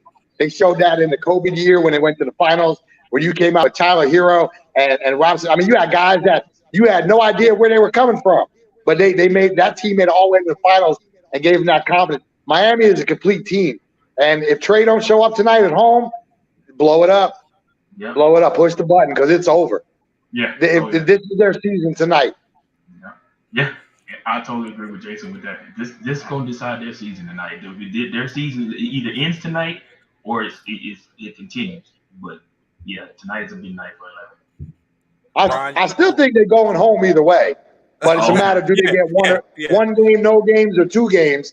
But when they go back to Miami, if they don't have one, it's done. It's over. So Ron here is our resident. He's heavy on the gentleman suite. Ron, is it a full out suite, a gentleman suite? What you think, or who you rocking with tonight? I'll do it for Bishop since he's lost his confidence.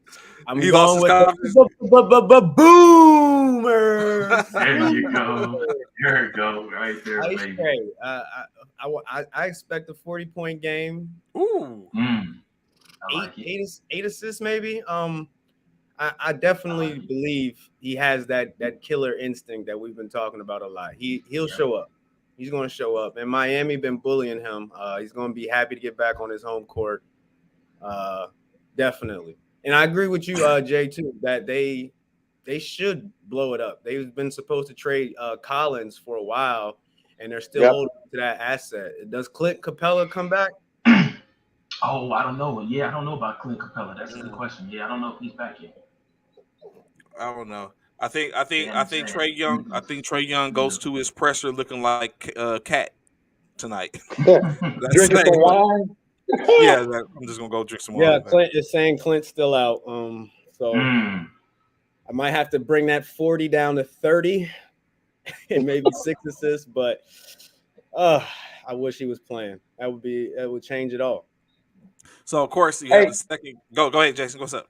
No, I was just, and I know this is going to switch this completely up real quick, but who's the Boomer Sooner here? That would be me. Bishop. Okay, Bishop, I got a question for you, man. What's up? What happened to your girls' softball team against Texas the other day? Man, don't do that. Don't do that. Really? They're a great team, but Texas, 30, of all the teams, of the 161 teams in Division I softball, you trip up to your rival, Texas? That's the one you choose to lose to? But we had already beat them twice. Bro, what have you done for me lately? 30, come on, man. Y'all really serious? 38-1, 39-1. Hey, bro, they're a great team. And I only say this because my best friend here is Boomer Sooner through and through. All I hear from him during softball season is Oklahoma softball, softball. That's right. We were in Springfield, Missouri when Stanford came through there to go to Oklahoma. And we sat down with them at length for about an hour talking about that game before they got waxed by Oklahoma, right? Right. But what happened? I don't know, man. That Texas, it's like you said, it's that rival. It's that rival, just like the Red River Showdown every year with Oklahoma and Texas and Dallas. It is what it is. I hated that they lost to Texas. I do, because they, like I said, they already beat them like twice already. But Texas had their number that night and took the W over Oklahoma to give Oklahoma their first loss. Did Texas show a blueprint? That's the question. You know what? Did they make them vulnerable? So they did. I feel like they may have showed them the blueprint. The problem with that is everybody cannot duplicate. Everybody can't duplicate that blueprint though. True. Yeah, so I don't feel like even though the Texas may have shown what the blueprint is, everybody can't duplicate that. And Oklahoma is going to repeat as champions again this year. I agree. Softball, they're going to repeat. So I know we was just talking about blowups for a second. What do y'all think about this? And Ron, I seen what I highlighted. You were shaking your head. Does Miami, if they don't, does Miami blow up? If does Butler leave Miami if they can't get it done? Yeah, in Butler, Miami. Yeah, that's what I'm saying. Miami, it ain't Hero. It's definitely Butler. So do you really get rid of Butler or allow Butler to leave? They are sick and tired of each other. They're what? What'd you say? They're tired of each other after the blow up over. After that blow up. Oh, him and you talking Spoelstra? You think they time to? Remember, he said ways? he told Spoelstra they're only relevant because of D Wade. Right. And Pat Riley don't like that. That's not how he get down. Okay. It's a possibility. I thought about that earlier too. I thought about that when him and Spoelstra fell out. I was like at that point I was like, ooh, I don't know if Butler gonna be there next year. I'll say this: if Miami makes the Eastern Conference Finals, because winning solves everything. Winning covers up a lot. Right. If they make the Eastern Conference Finals, Butler comes back. If they go out first round to Atlanta, if they blow this thing and lose it and go out, then I think Butler might be gone. Yeah, they lose next round to Philly in 5.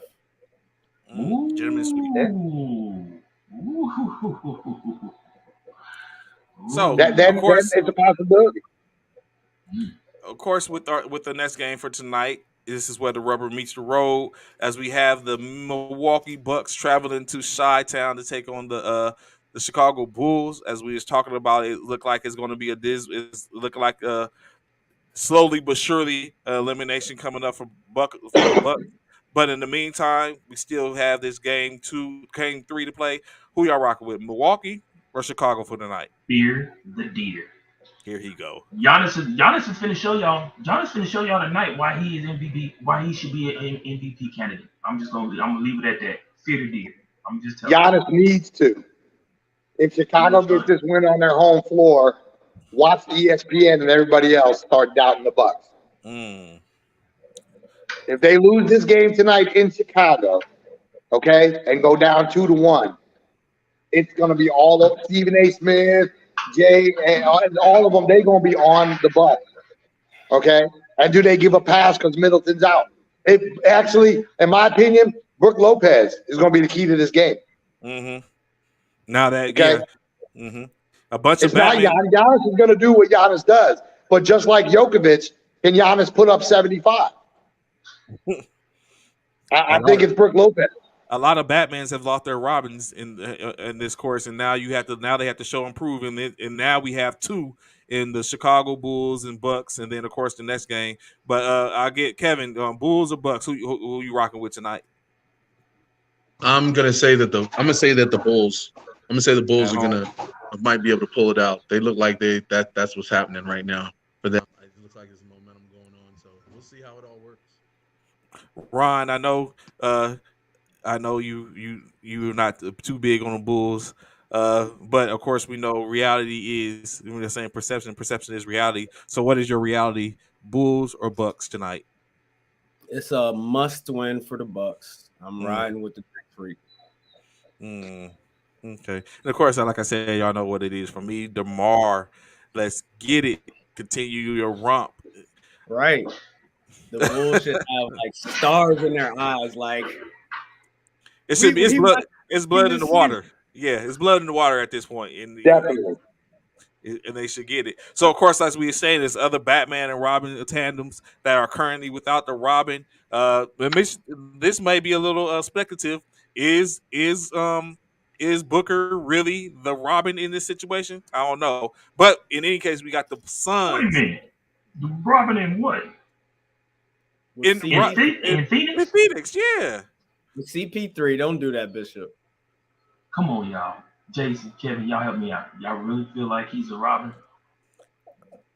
I'm going to say this. Let's look. Chris Paul is a great point guard. Okay, Chris Paul is doing what Chris Paul does.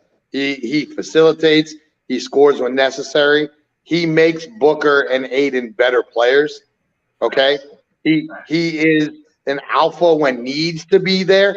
Okay, I don't say Chris Paul is a LeBron or a Giannis or a Kevin Durant that he has to dominate all the time. He can defer and facilitate. I think in Phoenix it's more of a one alpha and a one bravo between those three, as opposed to a Batman and a Robin. You know, but Chris Paul can just do so much. That's how I would look at it in Phoenix. They're the whole Justice League. They are, yeah. There you go. They're the whole Justice League. Yeah, I can agree to that. Yeah. I mean, to be fair, the development of Aiden helped out obviously Booker. Chris Paul staying healthy, where he doesn't have to do as much. Okay, I mean, he's still a great ball player, and he can still score when needed. But sometimes it's not needed, and Booker can drop 40, and he can just cruise. And I think that's what makes Phoenix so good. So let me ask you this, Jason. What's the difference between the Suns being without Booker for the next 2 games versus Middleton being out for the Bucks? Well, one, you still have Paul and you still have Aiden, okay? But Chris Paul makes everybody better. Okay. Giannis to me doesn't make everybody better. Chris Paul is a true point guard. True. Okay. He can drive this kit and make spot up shooters hit spot up shots. He puts people in better positions. Okay. Giannis is pretty much downhill. Get out of my way, and hopefully somebody gets a rebound if I miss. One play, half-back dive. That's it. Half-back dive. Up the middle. That's it. That's it. Chris Paul can hurt you in so many more different ways, and he just makes his teammates better. That's the difference to me. So it's safe to say that you don't feel like them losing Booker for the next 2 games, they still could get 2 wins versus. Most definitely. Yeah. Now, if you told me they lost Chris Paul for the next 2 games, and you got to put it on Booker and Aiden solely, I think that's a better chance to lose than losing Booker for 2 games and having Chris Paul. Okay. Good. I'm good. Yeah, because when you look at on average, the Phoenix Suns still score or win games or outscore the teams by 8 points on average with just a Paul scenario. So it's still possible. I think what the damning situation is, I think that the Pelicans are a bad matchup for Phoenix initially, and now is a Pelicans team going up Phoenix team without Devin Booker. I think that's the problem, which is why New Orleans can slip in and jump and get them out of there. I think that series can go 6. I think Phoenix wins in 6. I'll tell you this though, New Orleans doesn't know any better. New Orleans doesn't know who they're fearing because they're just a young team that just goes out right now and they're hitting their stride at the right time. They don't fear nobody though because they don't know any better. The respect factor isn't there to me. They're just out there playing ball. You know, they're just a team that doesn't fear anything because what they got to lose. You don't have Zion, but you haven't had him all year. Okay, you got Ball on the court. I mean, they don't know any better. They don't know any better. So they're just out there balling. So who'd y'all pick for that game? I'm walking with New Orleans. Correction. For this one, I think actually, I'm going with New Orleans. Yeah, I think New Orleans can pull it out. They're in New Orleans, right? Yeah, it's that energy. Yeah. I think New Orleans takes this game at home, but Phoenix wins 4-2. Okay. I'm taking Phoenix tonight. I am going to take Phoenix. I believe in what Jason just said. I believe like Chris Paul is, he's the veteran on the team, and I feel like he's going to be able to facilitate enough to be able to steal a win out in New Orleans. So I'm taking the Suns. Professor, why you look like that, bro? Why you looking like that? Cause where is Zion? Zion. I'm going as soon as we get done. I'm going to coach the basketball guy. I don't know where Zion is. I would have the audacity to say Western Conference Finals for the Pelicans is it just doesn't make any sense. I don't think the Pelicans win another game. Ooh. Yeah, I'll be different. I know, Jay, you said 4-2, but like we were saying, the Phoenix Suns are the Justice League, and if I'm watching what I watched the whole NBA season, it doesn't matter if CP3 or Devin Booker's there. They got a Defensive Player of the Year, Mikal Bridges, that's going to step up that we haven't been talking about. They got a whole team. There's no reason why they should lose to the 10th seed Pelicans. There's no reason. Yeah. Do you believe in fairy tales? There's no reason they should have lost that game at home either, but they did. You know, sometimes a team just hits their stride at the right time and everything lines up. I mean, don't get me wrong. I think Phoenix is the most well put together team, probably of the top two of anybody in the playoffs right now, East or West. Mm-hmm. If you look top to bottom in the way they're playing, they had a trip up and a slip up. Mm-hmm. They can't go to New Orleans just like Milwaukee. They can't go to New Orleans and lose this game. It's just going to make it that much tougher. But I think Phoenix has enough to come back and win the series if they do drop the game tonight. But the energy in the building down there in New Orleans tonight might just be enough to carry the Pelicans through this game. Okay. I just don't think it carries them enough to win the series. To win the series. I get you. Yeah. I get you. That makes sense. So, who's you pick between the Bucks and the Bulls? The Bulls. Tonight? The Bulls. You pick Bulls? Okay. Bulls. It's the same situation. Yeah. If Chicago going home to Chicago in a 1-1 series, I think Chicago's energy tonight can get them over the hump.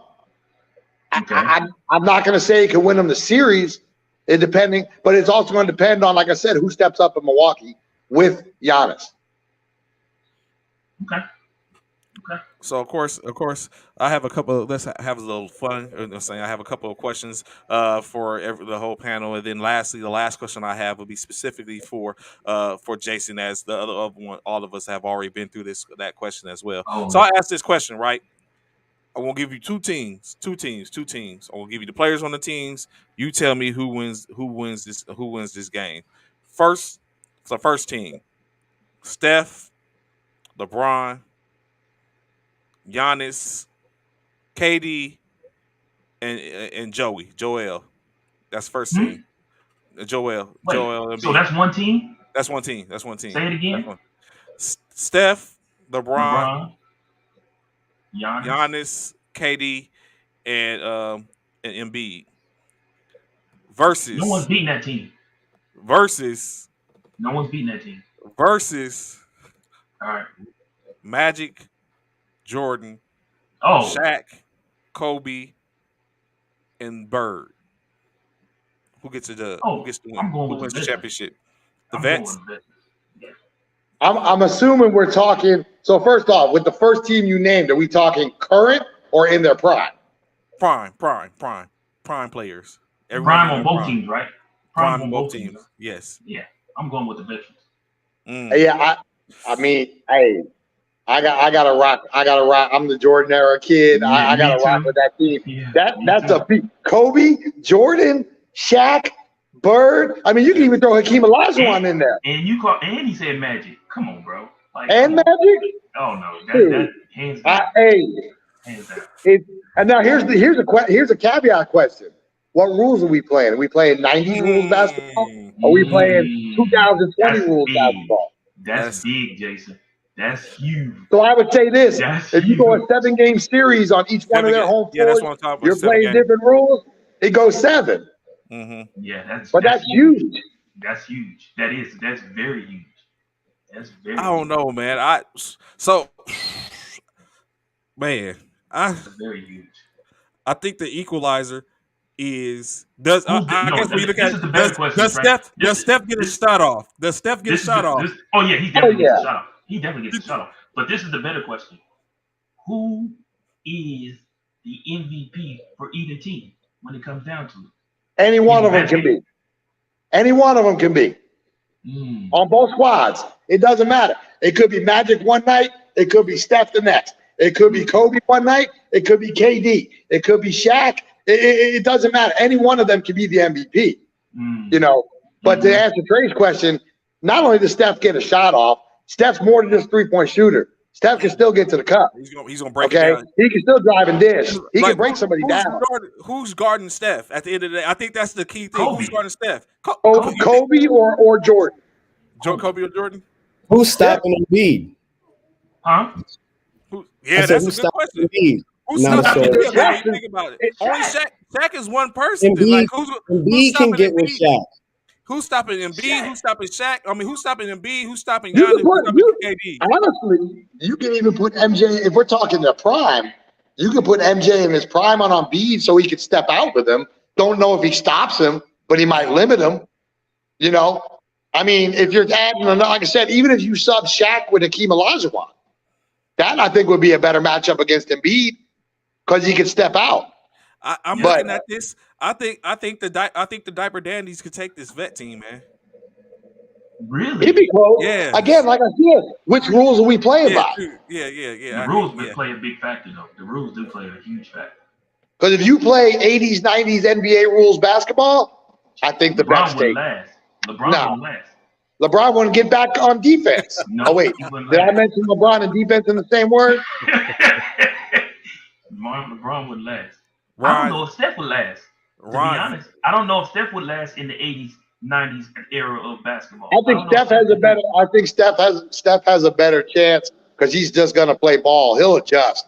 LeBron, I don't know if LeBron is able to adjust because he's gonna cry about it too much. Oh, Jay. He won't? He ain't gonna cry. He's getting beat up. Oh yeah, he's gonna cry. Wait, we got he's gonna cry. We got Steph, Embiid, LeBron. Who was our other two? Steph, Embiid, LeBron, KD, and Giannis. I think the Diaper Dandies got this, Ron. Tell me if you agree or not. I don't, bro. It'd be a good one. It'll be a good one. It would definitely be a good one. Definitely be a good one. But you know what, Trey? Because you did that, I'm gonna see if I can put that team together on 2K and see what happens. We watched prime LeBron shut down D Rose. Why couldn't he slow down? Who? Did you say D Rose? Yes, the MVP. Who is D Rose? Like the 120th best all-time player? D Rose? Come on. And prime D Rose was about to be the next big thing. If he never Right. You just said was about to be. Exactly. He never made it. We talking about prime though. We are talking about prime. This is one MVP year. It's what I got to look at, and LeBron shut him down. And LeBron shut down just about everybody when he was in his prime. So who is LeBron guarding in this game? MJ. Ooh. And he's going to shut him down. I think he has. I think he should guard. He should guard Magic. He would have to guard Magic. They're about. See, and that's the problem. That's where the problem comes up. That's where the problem lies. Because now, what do you want to do? So you put LeBron on Magic. Who's guarding KD now? Giannis or KD? Yeah, I think it's more problem. I think it's more problem. Oh, you know what? Kobe. You're right. It had to be Kobe. It's Kobe. You know what? I put Steph on. I don't know. I was about to say I put Steph on Larry, but Larry too. Remember Bird was still 6'9", 6'10", but Bird was not a slouch. That's what I was about to say. He couldn't jump, but Bird had that killer mentality too. Bird's like everyone on the team.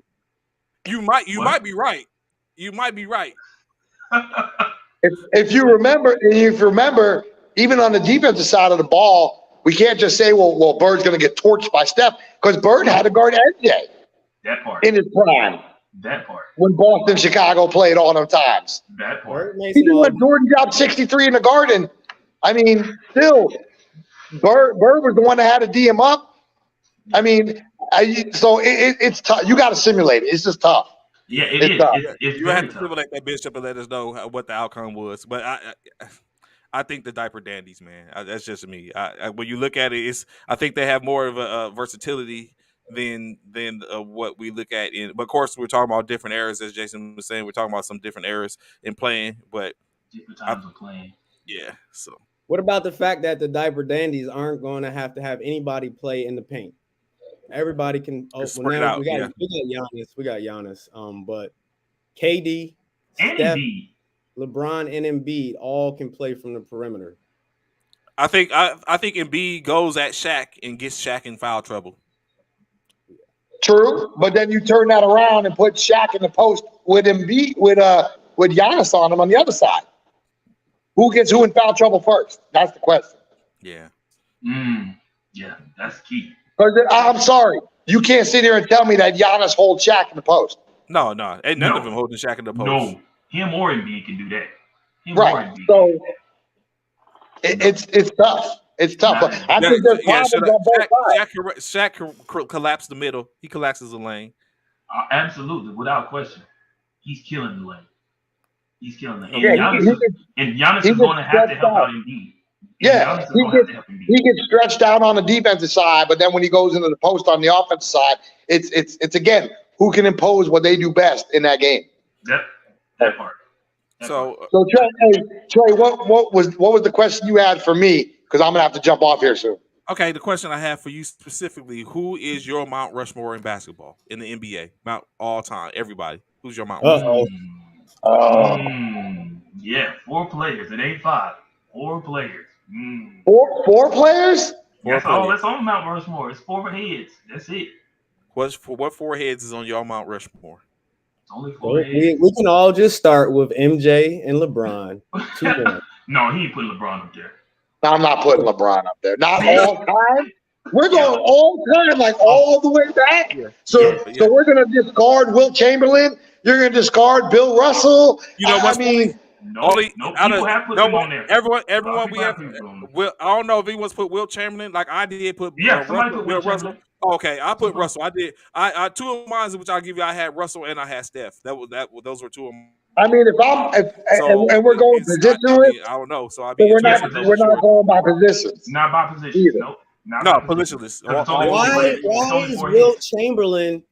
I don't get the Wilt Chamberlain. Why? Hold on. I'll answer that. Why is Wilt Chamberlain? Who else has scored 100 points in the game? Despite when it was. We can talk about with stats. Who lost championship after championship after championship after championship? I mean, okay, so are we talking championships or are we talking stats? If you're talking amount for basketball, are we talking individual players or teams? We got to look at the big picture, which is why I think Bill Russell gets the 3rd spot over Wilt, who he dominated. Well, see, as y'all saying it, that's what I'm thinking back and forth between those 2. I mean, individually, Wilt was a better player, but Russell had more championships. But I mean, does Russell's championships make him a better player, or did it just mean he had better players around him? Good question. Good question. Good point. Good point. So, I mean, honestly, if I'm going to say this, and I know this probably ain't what y'all want to hear, is I would split that piece and put both of them up there in one spot. And I want to do the same thing for Magic. They say NBA. I mean, a lot of people probably don't consider Bird. He was. It's hard to do because it's like we only talk about 4 people, right? And it's a lot of people that had contributed to the game. Because like mine's was, I didn't even have Kobe on mine. It's like I had Magic, Steph, Bill, and begrudgingly Jordan. What is Steph doing on your list, Trey? He's the most prolific shooter of all time. Who is the best shooter to ever grace a hardwood floor? Oh ever? My God! Is it not Ray Allen? No. Reggie Miller. Reggie Miller. Yeah. You know who probably was Steph like that he just didn't get to evolve? Drazen Petrovic. Yeah. I can see his that. Son, his son is a beast on the AAU circuit right now. And with the killer mentality, like Drazen went at Jordan. Like he ain't fall back. He's like, hey, I want this smoke. That was the first person that asked for the smoke before we got people asking for smoke. Like Drazen was a monster. He was and a shooter. I'm gonna tell you this. Watch out for his son, Drazen Petrovic's son.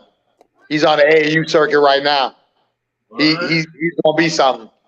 But me personally, I gotta go Jordan.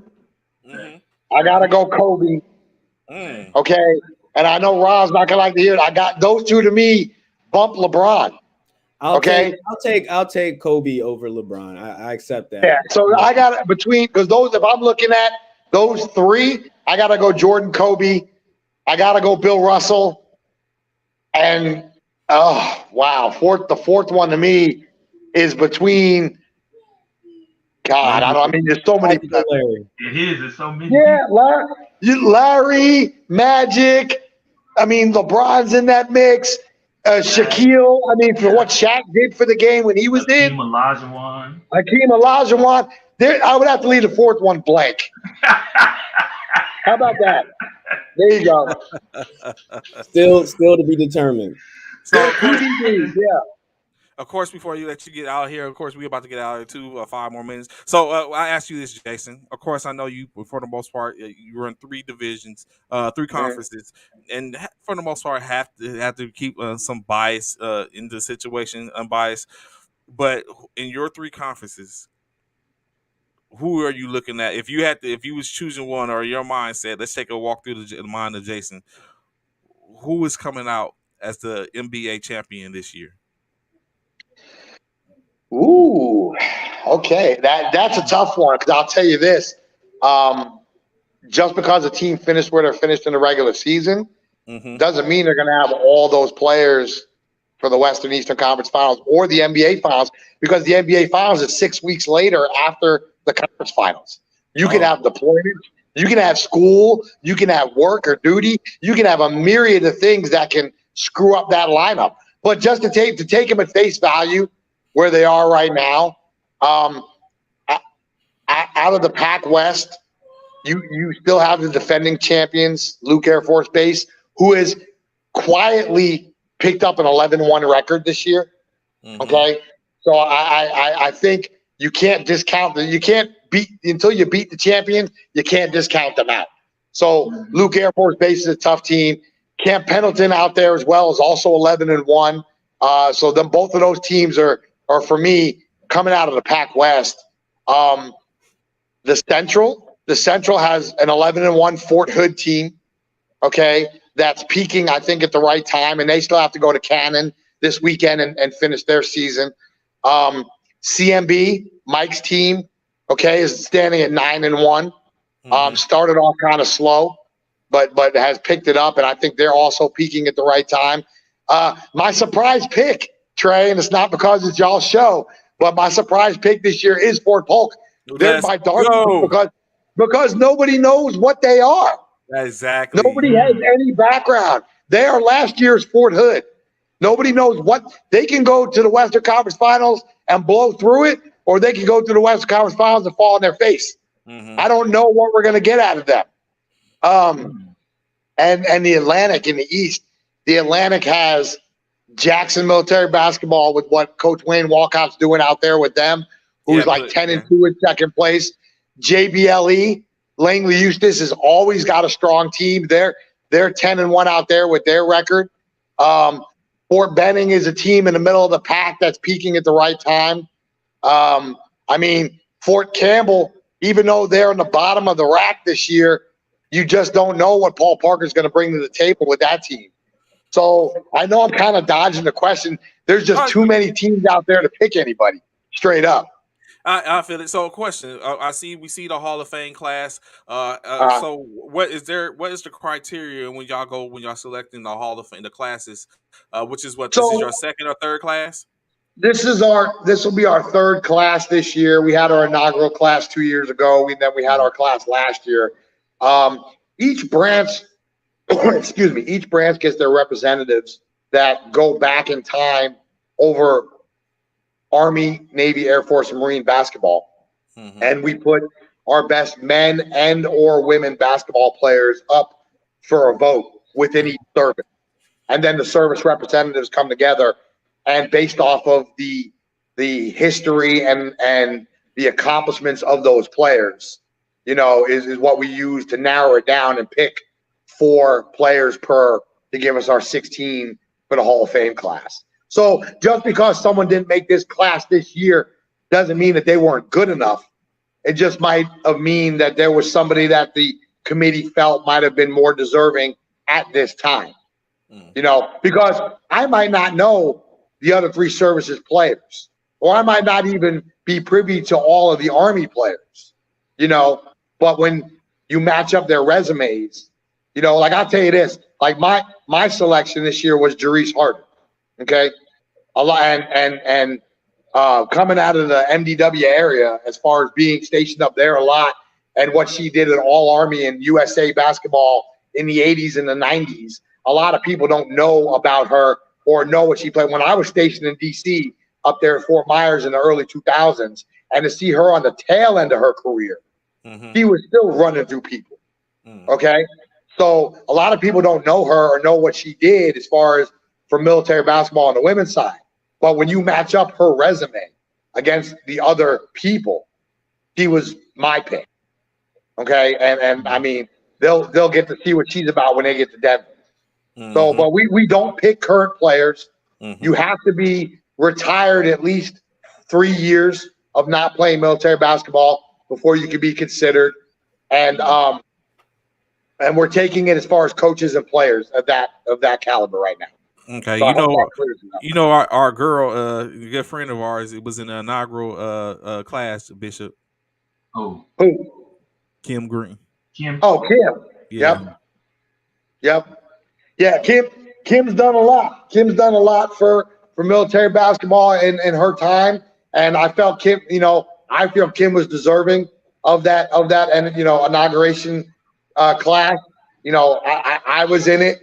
But that was, what I was in it more for what we've done recently, as opposed to over my time as a player and a coach. But yeah, Kim's definitely deserving.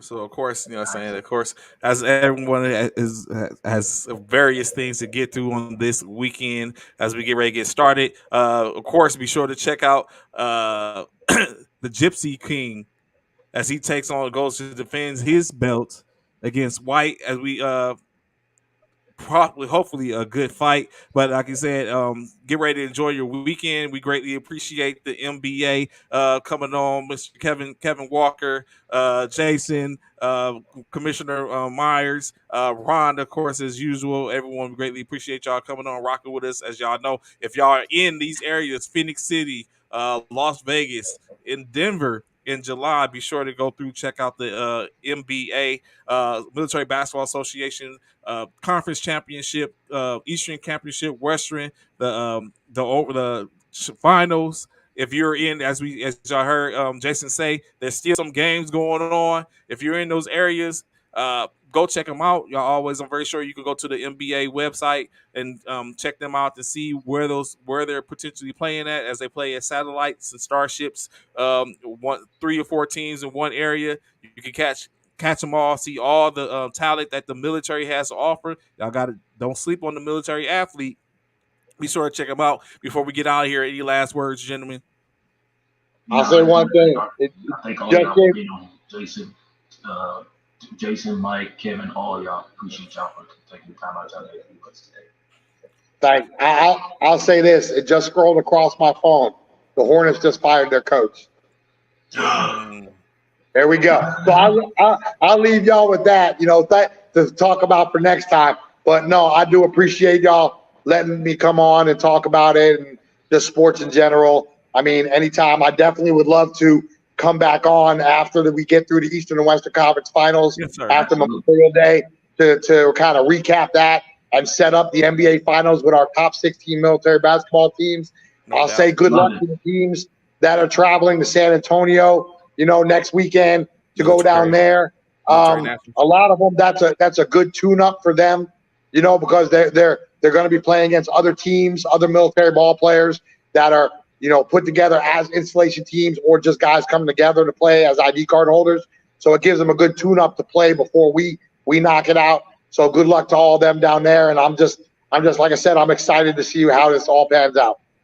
Yes, sir. Greatly. So yes, we'll definitely make that happen and get on after the Memorial Day weekend, so we can talk about it. What we have going into the finals in July the 14th. Greatly, of course, definitely gonna make that happen. I guess Ron's job out. So, of course, like you said, High Speeds, that's our show for today. Greatly appreciate y'all coming and checking with us and rocking with us. Look forward to seeing y'all, of course, like I say, every Monday through Friday, 09 to 1100 hours. We're right here. Come and bring you sports. Our guests next week, like I said, hopefully they got some people on. Actually, I think I guess the founder of the Military Nationals, we're gonna have him on. I'm gonna talk with him. Hopefully, you get on with the world. If you into flag football world championship tour, founder Mr. Travis Burnett and his co-founder, we hope to have him on. Some more, bringing G Solo back on to have a word with her, talk to her. We have some things that's brewing. So of course, just keep rocking with us, and y'all be able to see it right here first. That's all we have for today. Enjoy y'all day. See you next week. Here go Applewhite with this. Okay, Applewhite. Bishop, take us out, bro. Hey, thank y'all. We appreciate y'all. Y'all enjoy y'all weekend. We'll see y'all on Monday. Row 5, military fraternity incorporated. I'm going to holler back at y'all. Y'all have a great weekend.